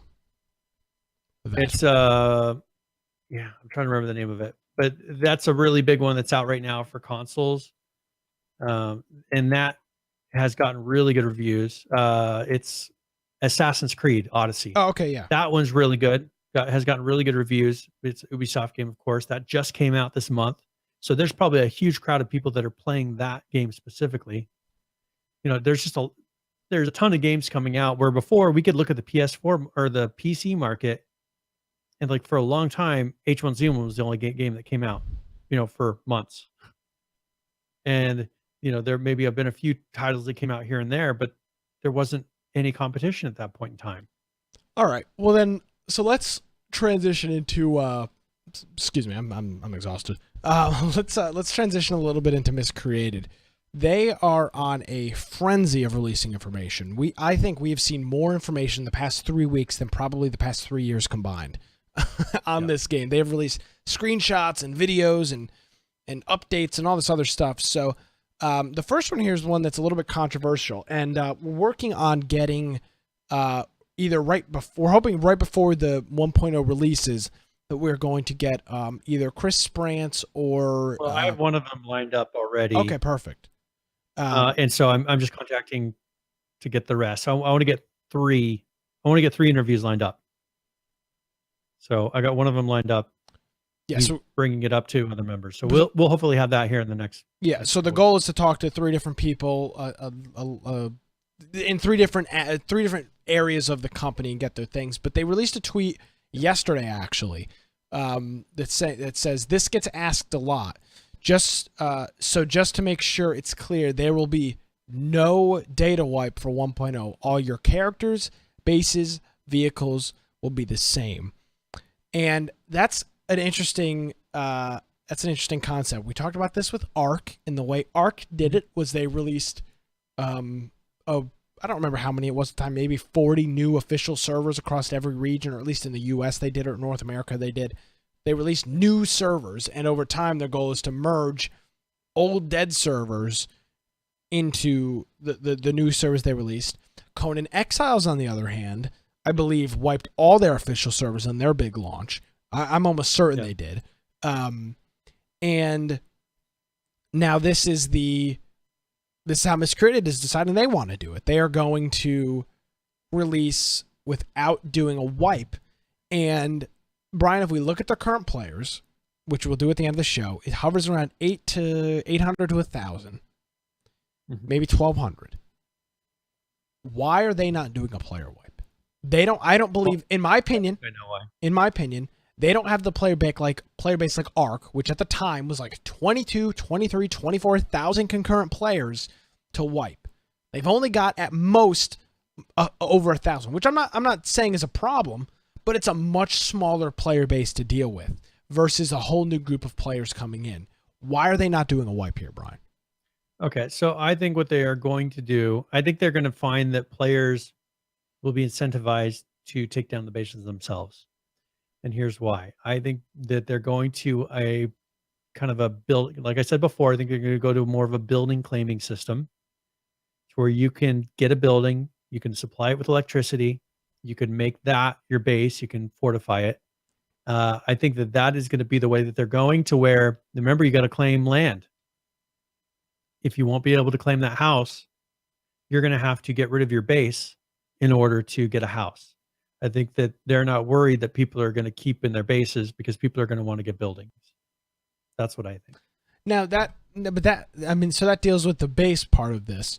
But why no player wipe? I mean, why no player wipe? No vehicles. I mean, what about the vehicles? They haven't drastically changed the vehicles though. But why not wipe the whole game? My point is, I think one thing that they have an audience of people that like to make really intricate bases. And that's kind of a thing that they pushed, is having people make bases that look like boats in the water and doing Mrs. Miscreated. She really goes through and pushes that as a side thing of getting people to make cool looking bases. So I think that's their biggest concern, is wiping all of those and kind of pissing off the people that are still playing the game. I mean, because that's the thing, is those people that are doing that sort of thing are probably the most dedicated at this point players of the game. And I think that they're probably concerned about frustrating those people because they have to start over and they lose everything. But I think the payoff would be better if they did wipe it and have everybody start fresh, personally. But I think that they're probably apprehensive. Yeah, and I can understand, you don't want to wipe your loyal player base. I wonder if new players, and our group somewhat included, are going to be turned off by that day one, going into a server where you potentially have got a group of people that are already kitted to the nines and are just going to be kind of waiting for you, fresh meat to show up to kill on the server, at least on official servers, that is. So I'm wondering how they. Well, I was actually going to say this, and Peach just mentioned it in chat. They're going to allow you to host your own servers. They will. But also it will allow other server hosts to be able to host servers, to offer it as a server option. So I think there will be a ton of fresh servers. I think people will be kind of gravitating away from the current server host because they're expensive. So I think that you'll find that there are probably very few servers left on the original server host, which means that almost all of those will be wiped in the first place. So I think it's going to be less of a problem than you think. I think there'll be a few servers that are left, but almost all of these are going to be new servers, fresh servers that don't have this issue. Yeah, and money's another factor. You would think maybe they don't want to rent a whole bunch of new servers day one, because you have to have two sets of servers. You shut off your old servers fresh ones, right. You've got you shut off those servers right when you release the update, and you've got to have new servers ready to spin up right away. So that could be part of it. These are the kinds of questions I think that we will ask, and we're going to get answers for. This is a question we'll get an answer for. Why are you not wiping the game? Well, we've seen two games that have done. I think the best thing Conan could have done was wipe the servers, and I think their player count currently is an indication of that. Ark, on the other hand, I think I remember us specifically saying they should wipe the servers, but now as I look at it in retrospect, you would have wiped 30,000 concurrent players clean. Would some of them been so salty that they never would have come back to play? But would the game be more alive if everybody had an even start and more people would have continued playing the game and not died off because they were getting wiped? I mean, it's hard to say that with Ark because the player base is so expansive. I mean, literally, they've got like almost 60,000 people playing the game right now. I mean, I think they hit their all-time peak last week. I think I said that last week. Maybe it was the week before. They hit their all-time peak last week. So I don't think you can make that argument with Ark, but I think with Conan you absolutely could. So that's that on Miscreated. And we got a couple of other tweets here that let's run through these. Some different. So they've got some objects that are going to be in the new 1.0 version that they've been showing. Yeah, this is a really cool video that they released, showing off. This is something that Marco put together. First of all, you see a giant roach walk across the screen. I mean, a roach is the size of a person's body as far as their chest cavity.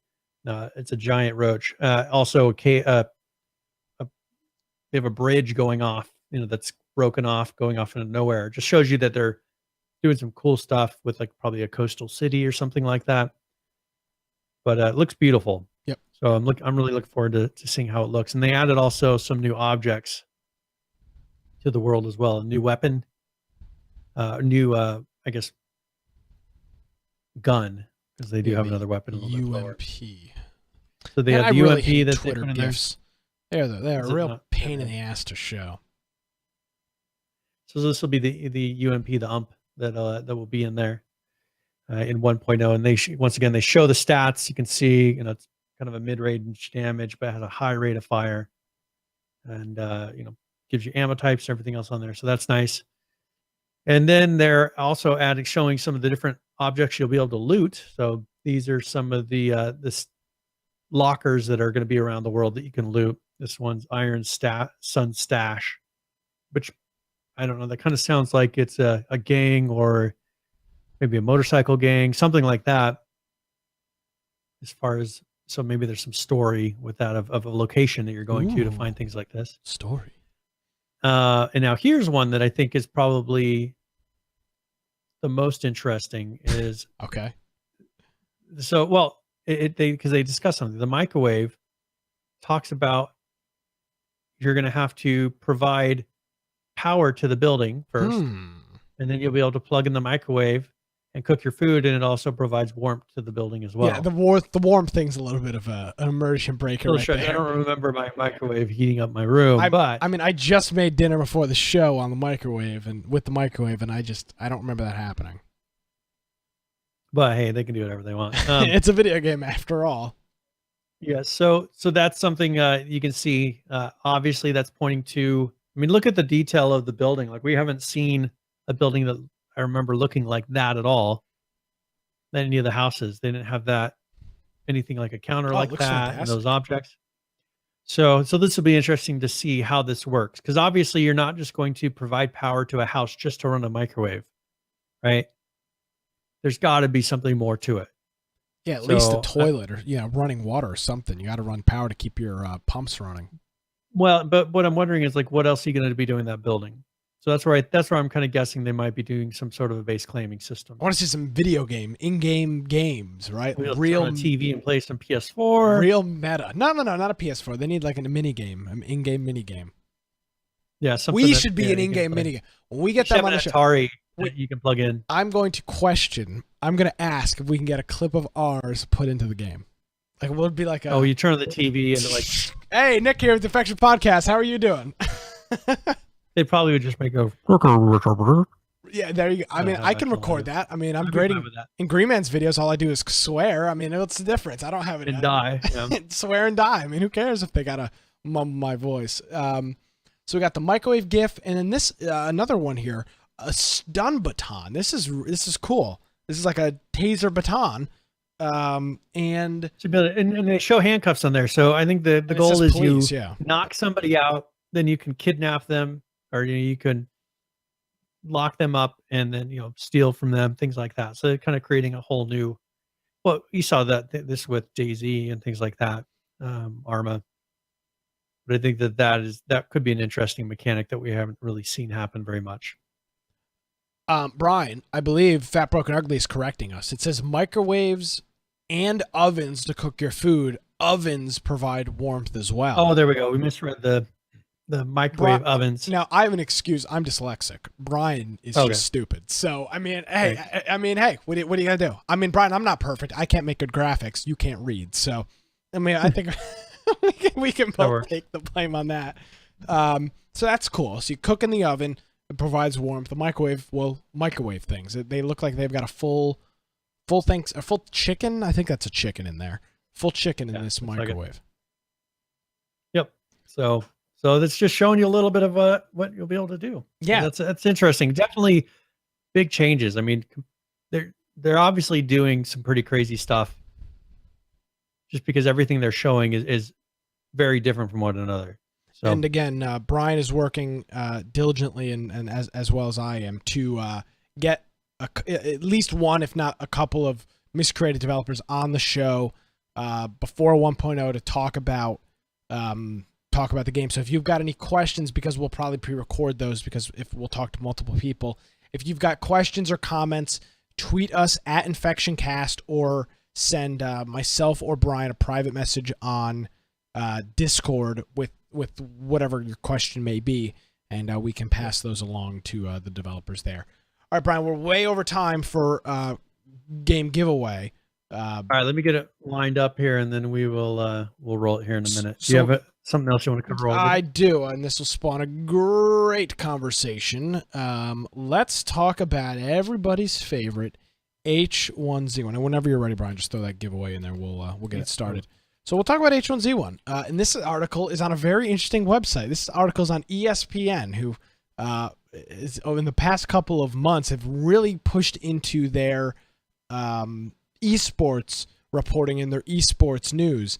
And the article reads, the H1Z1 Pro League will close months after its April launch, according to a message sent to its teams and players from Twin Galaxy's co-chairman Jace Hall. This was obtained by ESPN on Friday. The letter went on to say, or the letter said, it's with a heavy heart that a letter has been sent to the league's team organizations providing notice that the second split, which is money, has been suspended indefinitely and that a second league season will not be renewed or scheduled at this time.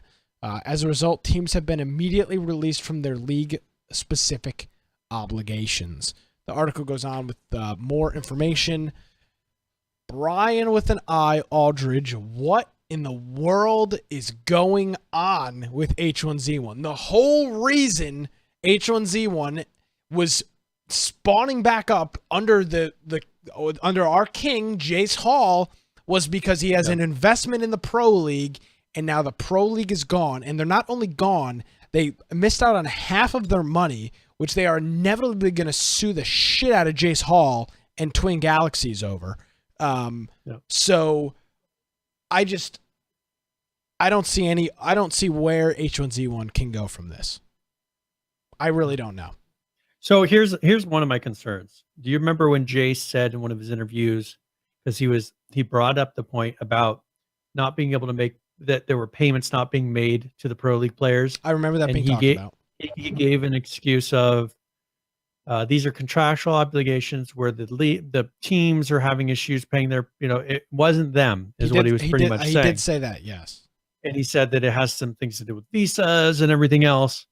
Well, if you look at it, it really comes down to they weren't able to get the funds. I mean, they had, I think their highest stream that they did on Facebook was what, 7,000 people? Something like that. Somewhere in that article. So, I mean, you can't be paying people $60,000 a year, per whatever they're doing per person, when you're streaming to 7,000 people total for your tournaments. Yeah, each team was to receive $400,000 a year, and it was in splits. So each team received, we could assume around $200,000 a year, and we're expected the second half of that. And the second half of that has in fact not come to fruition.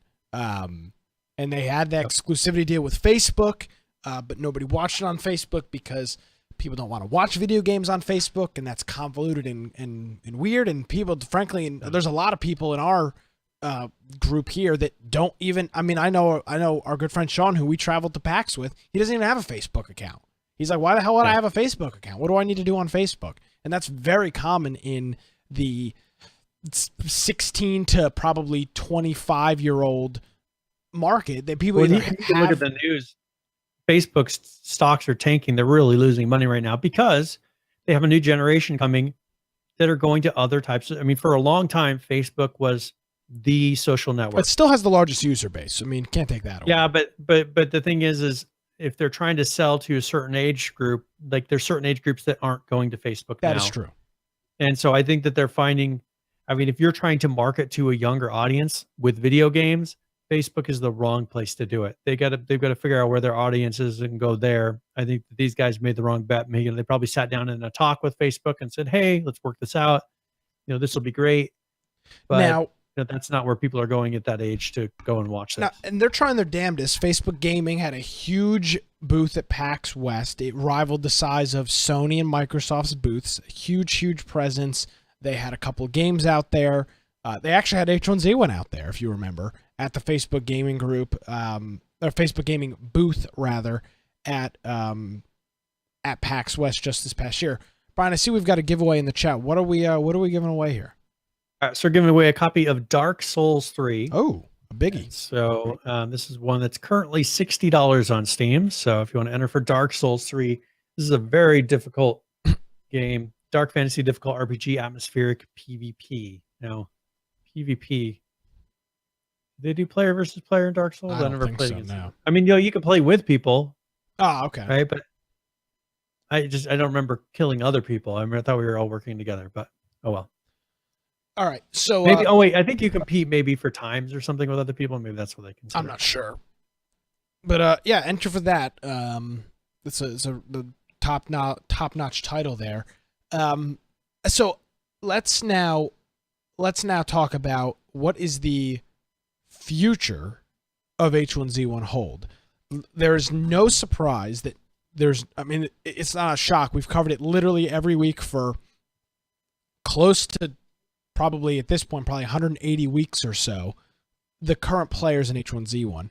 And frankly, there's just nobody playing the game. There's just nobody playing the game. Over the past week, the player count is up a little bit, but prior to that, 2,000, 3,000, 4,000 people playing the game. That's their constant number. And obviously, you can't sustain an esports league on a game that's got 3,000 players. Where do we go, Brian? Where do we go from here? Is H1Z1 and all of the hopes and dreams of H1Z1? And by the way, we're talking about Z1 Battle Royale and recently Just Survive, which Jace Hall has said that is they've acquired the rights from Daybreak to work on that. I mean, are we kind of up the creek without a paddle now with the Pro League folding? So my concern is, first of all, PC market's going to be one that's probably most impacted. I think that they're still going to try to make some money back by releasing things on mobile. I think that that's kind of their bet is because it's not just H1Z1. They talked about doing things like EverQuest and these other games, which I think will get a lot of people that are my age interested to kind of relive that world, and it'll probably be even easier to play than actual EverQuest on PC is right now on mobile if they redo the user interface. So I think that they're not giving up as far as the company at this point, because I think they still are counting on they're going to make some money doing stuff with all the mobile things. But I think PC market, they may be a little bit screwed at this point. I don't know that they're ever going to get the money back, even if they go through and optimize and fix. Without the Pro League and that kind of push behind it, they'll have to do a lot of work to get it to a point where people are like, oh, this is great. I mean, the engine has a lot of problems, unless they start really reworking it. And I don't know how they're going to get this engine to work on mobile. Maybe they'll start over. Well, if they did that, they could probably get the mobile engine working even better than the original engine, than Forge Light. Here is a tweet from Jace Hall not long ago. Yup, Reddit. I don't know what article he's referring to, but I would imagine it's something. I imagine it's one of these articles. You shouldn't believe it. There's actual made-up shit in that piece. Good and juicy bait, though, so good for them. I've got nothing to hide, and I'm always truthful and will address all of the inaccurate reporting and character assassination live on stream. No problem. I don't know what article exactly he's talking about. He's probably referring to them not making payments. Well, I think it's probably what, because he said that it wasn't them. They weren't the reason that they weren't getting money, that it was the teams. The article I think he's referring to is probably the one on VP Esports. That was kind of the juiciest one in terms of layoffs, and was just kind of talking about all of the issues and whatnot with the game, and talking about budgets and all this other stuff. So I would imagine it's probably that article. I don't know exactly which one he's talking about. But either way, this isn't good. It's not a good morale for the Z1 Battle Royale team. It's terrible PR for this new combined collective, whatever the hell you want to call it, group. There's people on Twitter talking about how, hey, this is, this is kind of what happens when you build a pro league around an unstable, frankly, kind of toxic, unpopular game. So I don't really know. I don't really know what to think about it all. There's no indication that Jace is going to pull the plug on H1Z1 Battle Royale or the Just Survive version. He's tweeted in the past couple days about finalizing the deal for Just Survive. And maybe this is a good thing. I mean, maybe looking at the glass half full guy, maybe now that he doesn't have to deal with paying and dealing with these contracts for this pro league, they can just kind of build a game for gamers. For the players, not for competitive. Yeah, exactly. And now maybe when you're building for competitive, that's a very niche audience. That's a small group of people. Maybe they're very, very vocal, but there's a lot of casual players. And I think especially when you're going to the mobile market, I think that'll really change the mentality of the type of player as well. So it'd be interesting to see how it plays. This game would be very fun on mobile. It's cartoony enough. It takes out the whole skill gap of the aiming somewhat, because you're on a mobile. Because some people are just so ridiculously accurate with their mouse that the game is just almost impossible to play at a certain point on a PC. So yeah. I think they're counting on that mobile of being a thing that really, if they can do that, I don't know that H1Z1 is going to be the title that does it, but some of these other games that are really popular, that were really popular, like I said, EverQuest, putting that out on mobile, I think a lot of people will buy that. A lot of people, I would buy it, just to experience that again and kind of go through it, because the graphics are so outdated. But you know what? On a mobile, they'll look okay. On a tablet, it'll still look good, and I think that's the perfect place to relive that again. Yeah, I'm reading through some of the stuff in this VP esports argument now.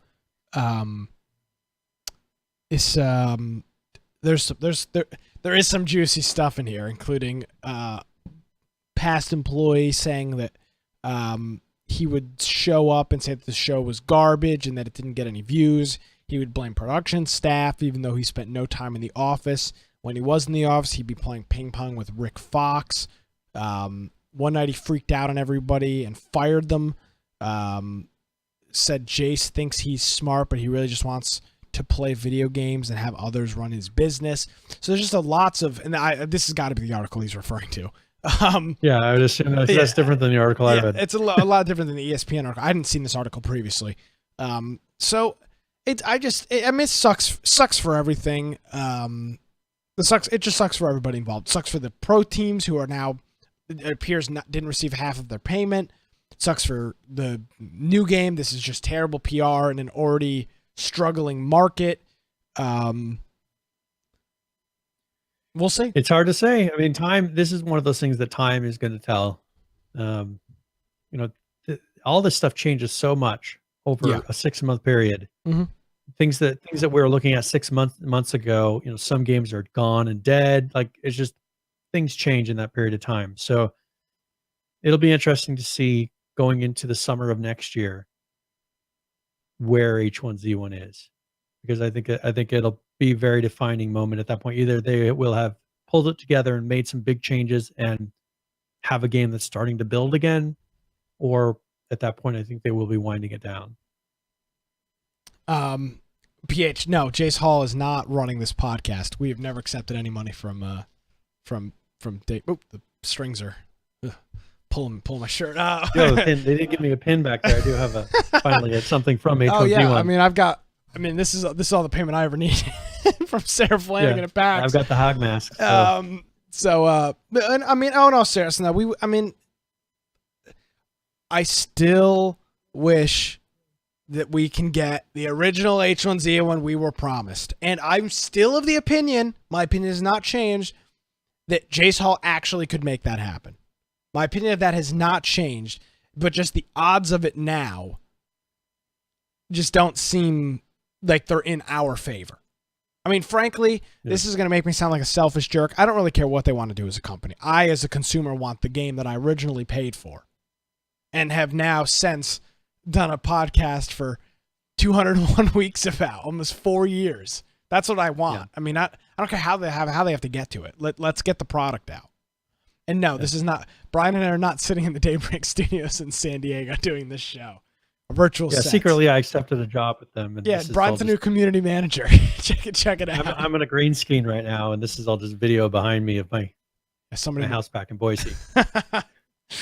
All joking aside, it sucks. It's a shitty situation for everybody. All right. Probably I got one more big thing, Brian. Yes. PUBG, speaking of just not fulfilling obligations or whatever you want to call it, they are suspending their fixed PUBG campaign. We talked about this when they released it a couple months ago, and there's some rationales behind this. They are stating that they had pretty much, well, as they said they were going to do, put all of their resources into fixing. They laid out a really nice graphic, a really nice framework of what and how they were going to fix PUBG. What happened, which, I mean, I could have told them this was going to happen. When you put all of your resources towards fixing things, what do you do when what those people were doing before things start to pop up, when other issues start to arise outside of the fixed PUBG campaign? And that's kind of what they were running into, in my opinion, my estimation. And this article kind of hints at it, that they just started, things started just getting overlooked because they had everybody working on this fixed PUBG on one set of things, which isn't a good idea. But so for the time being, they have suspended their campaign, and that's what they're going to be doing temporarily. So one thing so let's talk about some of the things that they did fix. With that. Client performance is better. Yep. So like the average load time went from 14.4 seconds to 5.6 seconds.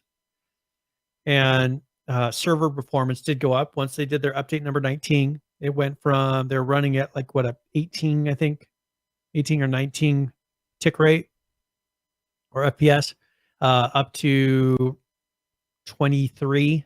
I mean, it's not ridiculous, but they did raise the tick rate on the server. Their goal is to maintain a server tick rate of about 30 from start of the match to finish. That's what they're working on doing. And then they redid the whole matchmaking system with as far as picking your maps and basing things on ping and doing all this, having it to where you could set a couple different maps that you wanted to play. They said that they have been continuing. Of course, they always say this, anti-cheat. That's something they always say that they're doing. Of course, as any game does. They banned over 2 million accounts during the time that they've been doing this fixed PUBG campaign. So during that time of the campaign alone, they banned over 2 million accounts. Wow. Which means that's 2 million sales. That number sounds kind of unbelievable, doesn't it? That's what they say, 2 million. But how could you ban 2 million current players and have those? I mean, the player count doesn't drop by 2 million. How could you ban 2 million players? But they're probably rebuying and just back right where they were. Well, Ross is saying, Ross is saying that hacking is back to where it was prior to first person.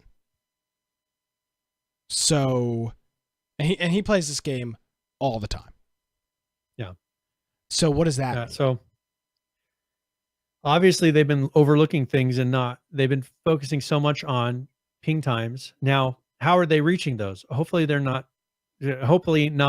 there, because it could be, here's my danger that I see. They could be like what H1Z1 did, being less stringent on checks because they just need to get this magical number of trying to get a certain ping, trying to get a certain tick rate. Because if the hacker numbers are right back, obviously they're not doing as many checks as they should be doing on the server. So how are they reaching these numbers? They are optimizing some things, but I hope that they're not like, oh, we could tweak this number and we could just not do this check. and then it's opening up a whole area of people doing things they're not supposed to be doing. That's my concern, because obviously something's going wrong if they're banning 2 million players in a couple months. Yeah, seriously. I mean, that's horrible. I mean, good for them. I mean, they're selling. I mean, that's any game would love to sell 2 million copies. Yeah, That's the new marketing strategy. You just got to sell a game that's highly hackable, and you just keep selling the game over highly and over. hackable and keep selling copies. I don't know, man. I have no interest at all whatsoever to play PUBG. And I don't know why. Maybe I don't think it's the hacking. I just have no interest in playing I just have no interest in playing the game.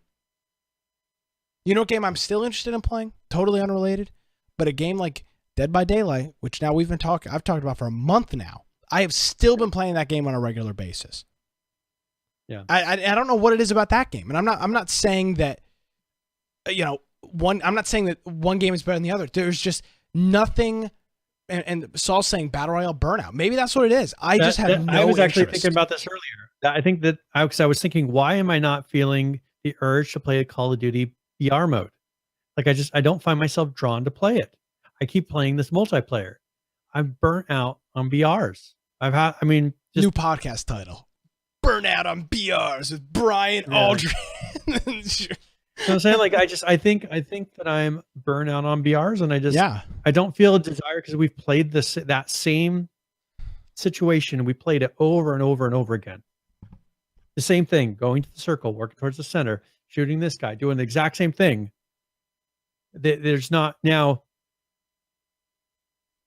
Actually, I think we have something that we should play, because I think it wraps this up nicely. I think you should play the video for Fortnite, because this is a game mode that's coming out, but I want to get your take on this, because it made me think one thing. And go ahead and play it, and then we'll discuss it for a minute. Okay. Here we go. Of course, it's their video, so it's short.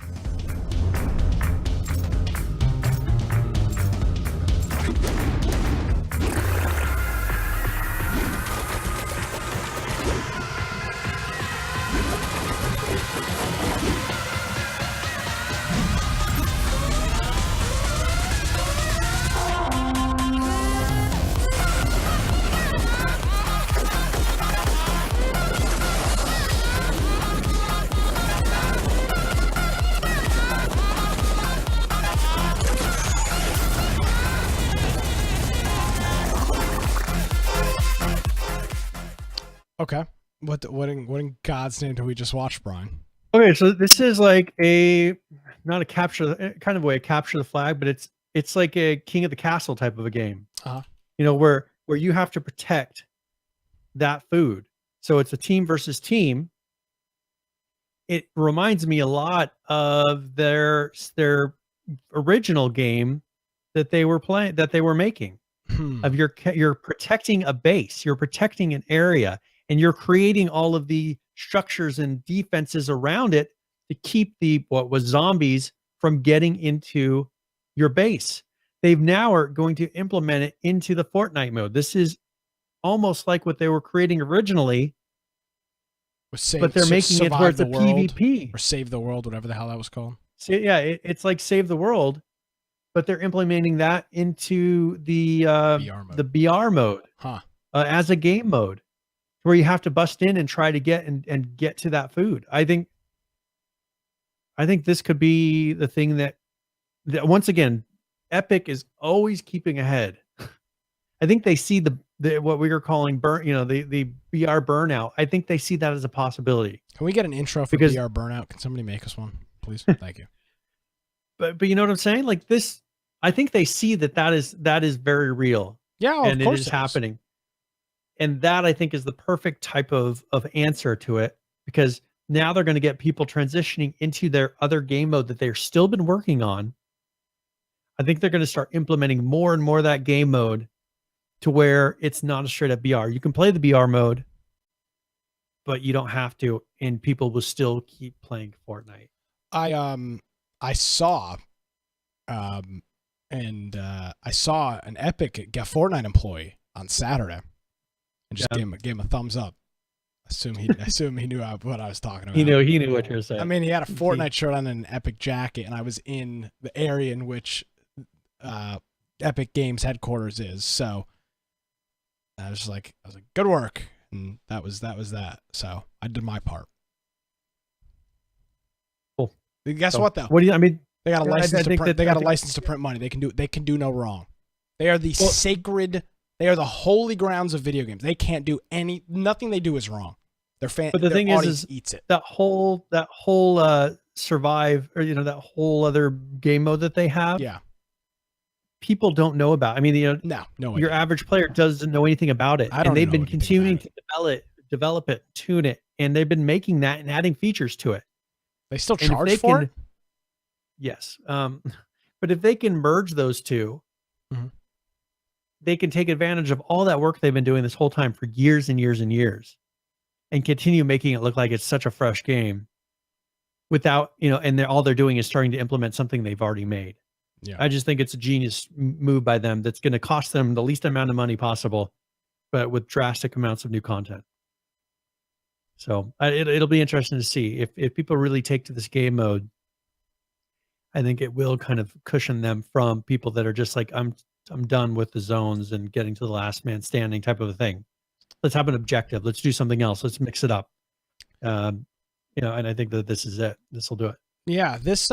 Yeah, I'm glad BR Burnout. That's good. I like that. That I think is accurate, because I'll tell you what, if somebody gave me the option right now of playing PUBG, Fortnite, H1Z1, ROE, Blackout, whatever, or watch a YouTube video, I'd pick watch the YouTube video every time. I just have no interest, no motivation, no nothing to play any of those games. Again, it's not just PUBG. It's just all of them. I have no interest in playing any of them. Yep. And so I think that is, and Ross is pointing out, PUBG started to do this with the team deathmatches and all that, but the thing is they never kept anything available long enough to really get into it. Yeah, great. 48 hours it's available on a Friday or Saturday. They put them out there for a little bit, and they don't have a time to have their audience because they want it.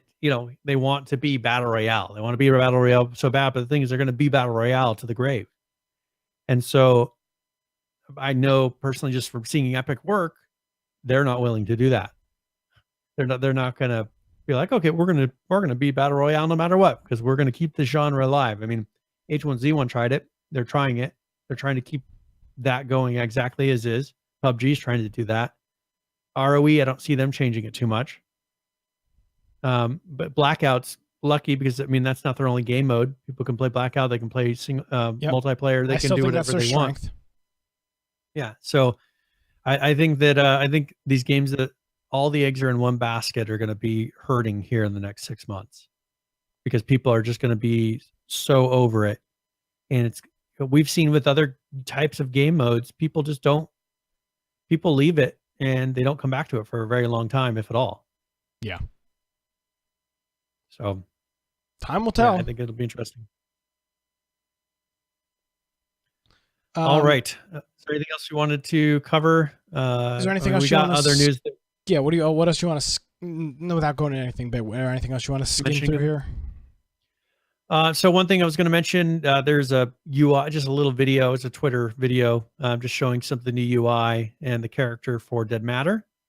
Okay. And so you can show that really quick. It's just a small little video, but this is some of their UI and their character that they're putting in there, showing off how the inventory works as far as it takes up the actual space that you can move it around to different places.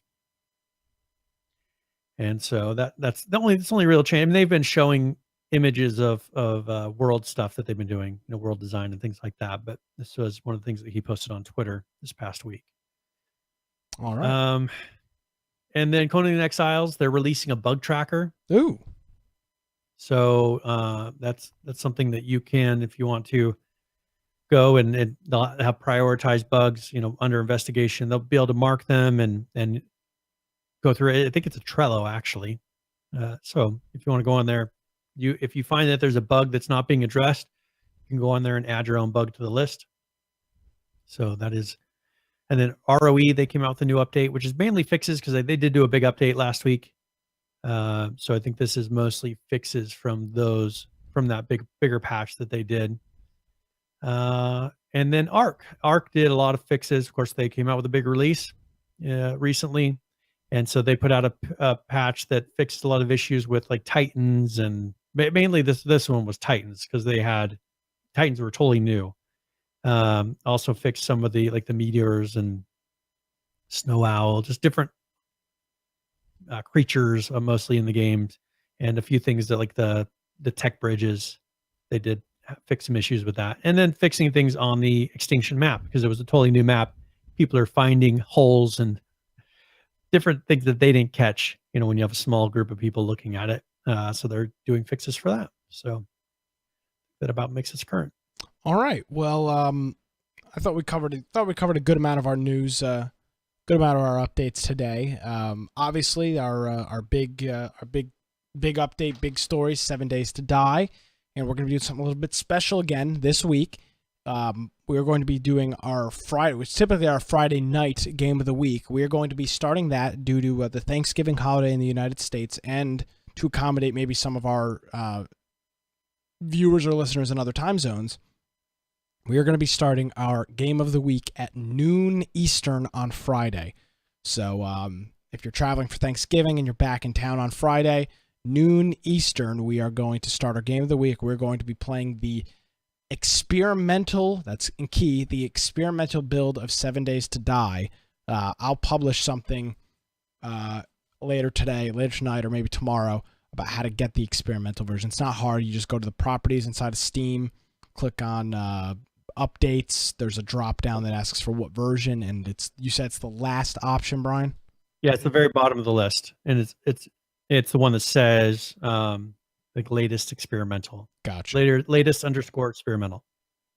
And that's what we'll be doing Friday starting at noon Eastern. So get some energy drinks, get some Hot Pockets, get some Red Bulls, and some gamer fuel, and get ready to go, because Doritos, of course, and all the gaming snacks. All of our games from November are going to be going out the door. Yeah, I mean, I'm going to try to get some Red Dead Redemption in Wednesday and Thursday. Or our games from October, I guess. Yeah, we're going to try to get some gaming in over the next couple of days, because 7 days is going to consume, I think, my entire life for 3 or 4 days. Yep. So, yeah, Cheetos. There you go. Cheetos is our resident expert is telling us Cheetos. All right. Got anything else before we get into current players? No, I think we're good. Just remember, 7 Days to Die. That'll be exciting. Get it if you don't own it.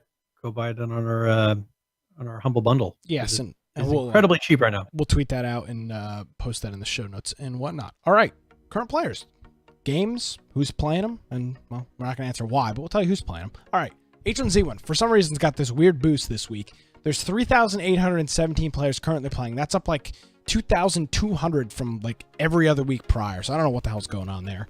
24-hour peak up as well, up to 6,546, and the 7-day peak 8,551. If these numbers were the same every week, these actually don't look too bad. But normally these numbers are in like the thousands, maybe 2,000 or 3,000. So not really sure what's going on with that. How about Ark Survival Evolved? Rock solid player base still, 47,268 people currently playing. The 24-hour peak, 72,622, and your 7-day, 96,814. Moving on over to a graphic that I literally have not used in 500 days, 7 Days to Die, currently playing 15,631, your 24-hour peak, 20,310, and the 7-day peak, same number, 20,310. Moving on over to Player Unknown's Battlegrounds, or as Brian would call it, PUBG Battlegrounds, currently playing 17,981. Look at the difference between your current players at 17,000. The 24-hour peak is 795,710. It's only 9 o'clock on the East Coast, and that's the difference. The 7-day peak, 898,133. And Brian, your favorite game, Subnautica, which was the PC game of the year, has currently got 2,928 people currently playing it. Its 24-hour peak is just shy of 4,000 at 3,900 and what is that? 975. And then the 7-day peak is a whopping 5,731. So Game of the year. Game of the year. Clearly not based on its popularity, but so there you go. That's current players. That's games. That's who's playing them. That's what we do here. All right, so let's go and roll into tip of the week, where either it's a general gaming tip or one for a specific game. Since we're going to be doing some 7 days to die this week, oh yeah, I figure I'd do it on that. So this is tip of the week.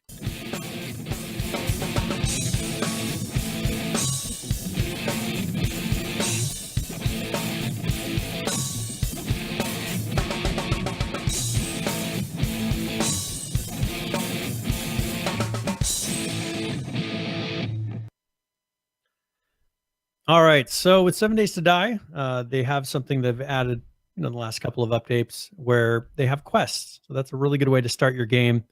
One thing that you may not realize if you're playing kind of in your own single player mode, that when you do that first tutorial, you actually start out in a safe area, and you can do a lot of those quests in that safe area without being attacked by zombies.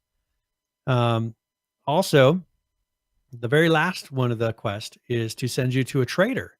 And so once you get to the trader, make sure that you go there during the day, because the trader is closed at night. And if you hang out inside of that building, they will kick you out at night, and you will be then stuck in the dark, and that's not the best place to be. So another thing you want to do pretty quickly in this game is to find a city. If you find a town or city and they got excellent loot there, usually it's a great place to go, but can be incredibly dangerous at night. So it's a great place to go. Check out, see if you can find where maybe some good loot would be. Mark some places on your map. And then you probably should leave and make sure you focus on that initial safe house that you make. The safe house will be where you're holding up for the initial zombie hordes, because you may be approaching day 7 at this point. You want to make sure that you have a pretty strong safe house built that's going to be able to withstand that first set of hordes that come through. And then once those pass, if you survive that night, you can head out and go back to the city and start looting all the stuff that maybe you marked or areas that you marked. But that's kind of an initial starting out. One thing we always have had, Heisenberg, who's an excellent 7 Days to Die player, who one time he was like, dig a hole. And we survived by digging a hole in the dirt and going underground. But we will hopefully we'll get him playing, and we'll try some of these different strategies, see if he's changed anything, and check out what's new with the new version, and see if they've changed, how much they've changed with the quest system, and maybe some tutorial things. So that is tip of the week. All right. Well, thank you very much, Brian. Thank you. I'm trying to think. What I don't know. I feel, when do we do a show? We did a show on Tuesday last week. I don't know. I feel off. I feel like something's not normal. But I guess we're back. I think it maybe Friday's throwing me off. Plus, I got a couple days off work, which is good. So nice. So yeah. Well, let's go and do the game giveaway. Yes. And then we're rolling out of here. So let's see. Last week this didn't work. We're going to try it again. It should work. Firebomb. Firebomb, congratulations. Not rigged at Oxy gave us bits. Yeah. The guy who donated during the show happened to win. Imagine that. Not weighted or anything. So congratulations, Firebomb. I will send you a link. And this is, he only had to send us $100 to get a $60 game. It's crazy how this works. Yes. So one thing, Musty did donate this one as well. Oh, excellent. So thank you, Musty, for the donation of the games, and that really helps put out some good games like this. And I don't have to run out of all the good ones and then give you like a 10-pack of crazy games. Yes. Thank you very much, Musty. And speaking of ways that you can support the program, that is one of them. If you've got games that, we'll take any game, but if you've got specifically some more AAA titles, some more popular titles that you've got extra copies of, that you've got in Humble Bundles, and you need something to do with those, you can send them to Brian. I could give away 10 packs of the 30-cent games if people want. I mean, let's give away 10 at a time. Yeah, I mean, that could be interesting. So yeah, that's a way that you can support the shows, by sending us games. Our Humble Bundle is a way to do that. It pretty much paid for our trip to PAX The Humble Bundle did almost completely, which was awesome. Our Twitch subscriptions, which again I want to thank our friend Big Woody Sauce, and there's one other name that I'm forgetting that I need to get here, and boy am I struggling hard to fill this Big one. Dub. Yes, I'm trying. You're talking about the past week, so yep, doing my damnedest, and Streamlabs ain't loading for me. Oh, Jesus Christ! And now they've changed the whole dashboard. I can't find any of the names. One Dub SB. One Dub SB. Thank you for the subscription. Why did they change this? I don't know. They like to make things Jeez different. Louise. I also want to thank It's Jonesy, who also subscribed between this week and last week. So It's Jonesy, One Dub SB, and our friend Ross earlier today. Oh, and Firebomb is cheering us some more, saying he's going to keep tipping and help my raffle chances. Whatever you say, whatever you think, we'll roll with. So thank you, Firebomb. A whole bunch of ways you can support the program, and of course, just being here, being active in the community. Brian, you want to talk about a server? You want to talk about those servers at all? Or no? Yeah. So we've been doing ARC servers. So there's a community of people that were running ARC servers, and they needed a different host. And they're already active. We were already playing on their servers as a group of people. So because of their issues, I was like, hey, we can run it on ours. So we have 3 ARC servers running right now that are all interconnected. So it allows you to do transfers between. We have Ragnarok, Extinction, and Aberration, all running on there. And so people are able to go in and play it. It is a 10x server. And there are a decent number of people playing all the time. So you're more than welcome if you want to join into that. Jump into our Discord, and then we have a link to be able to find those under the servers channel. Cool, yeah. So you can get in there and find it. All right. Thank you, Brian. Thank you, everybody in chat. And hopefully we will see you Friday night.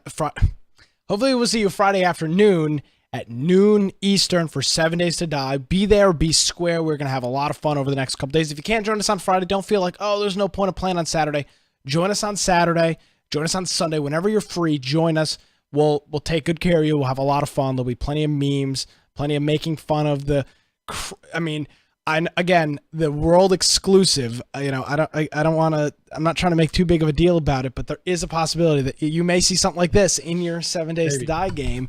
Graphics that look this good in the game are a real possibility. So, thanks to the 7 Days to Die team for adding us to the game, and we'll be a piece of art coming towards you in a soon client update. So, all right, where can people find you on the interwebs? If you want to find me at Voicing Computer on Twitter, of course, my blog biteoftech.com, and of course, go to our website. That would be the place you can go find our Twitch channel, our YouTube channel, all of our audio podcasts. We also have show notes for every show that we've done since the beginning, episode 1. And on there, you can join our Discord server, so you can submit news throughout the week. Also to join us in whatever games we happen to be playing at the time. And make sure you join our Steam group and get a little notification. If you happen to be at your computer at the time the live show starts, it's a great way to jump in, be a part of the chat that's going on during the show, and the giveaways. So, and of course, as you can see, you have to participate. You have to be here to actually win. Bingo. Alrighty, Brian. Thank you very much. Thank you for getting the 7 Days to Die server set up and tested and whatnot. And we'll look forward to playing with you on Friday. Sounds good. Alrighty, folks. It's according to this, the raffle's still open. I don't know what's going on with your thing here. Alrighty, folks. Well, thank you for joining us. Episode 201 of the show. Again, if you missed any part of the show, you can check out our website. It's infectionpodcast.com. We're here live every Tuesday night, 7 p.m. Eastern, on our Twitch channel, and that's where you can do all that fun stuff. Alrighty, folks, follow me on Twitter at Nicholas M. Craig. Of course, our website, infectionpodcast.com. Join our Discord, our Steam group, anything else, all the information on our website. Have a great week, everybody, and we'll see you next time.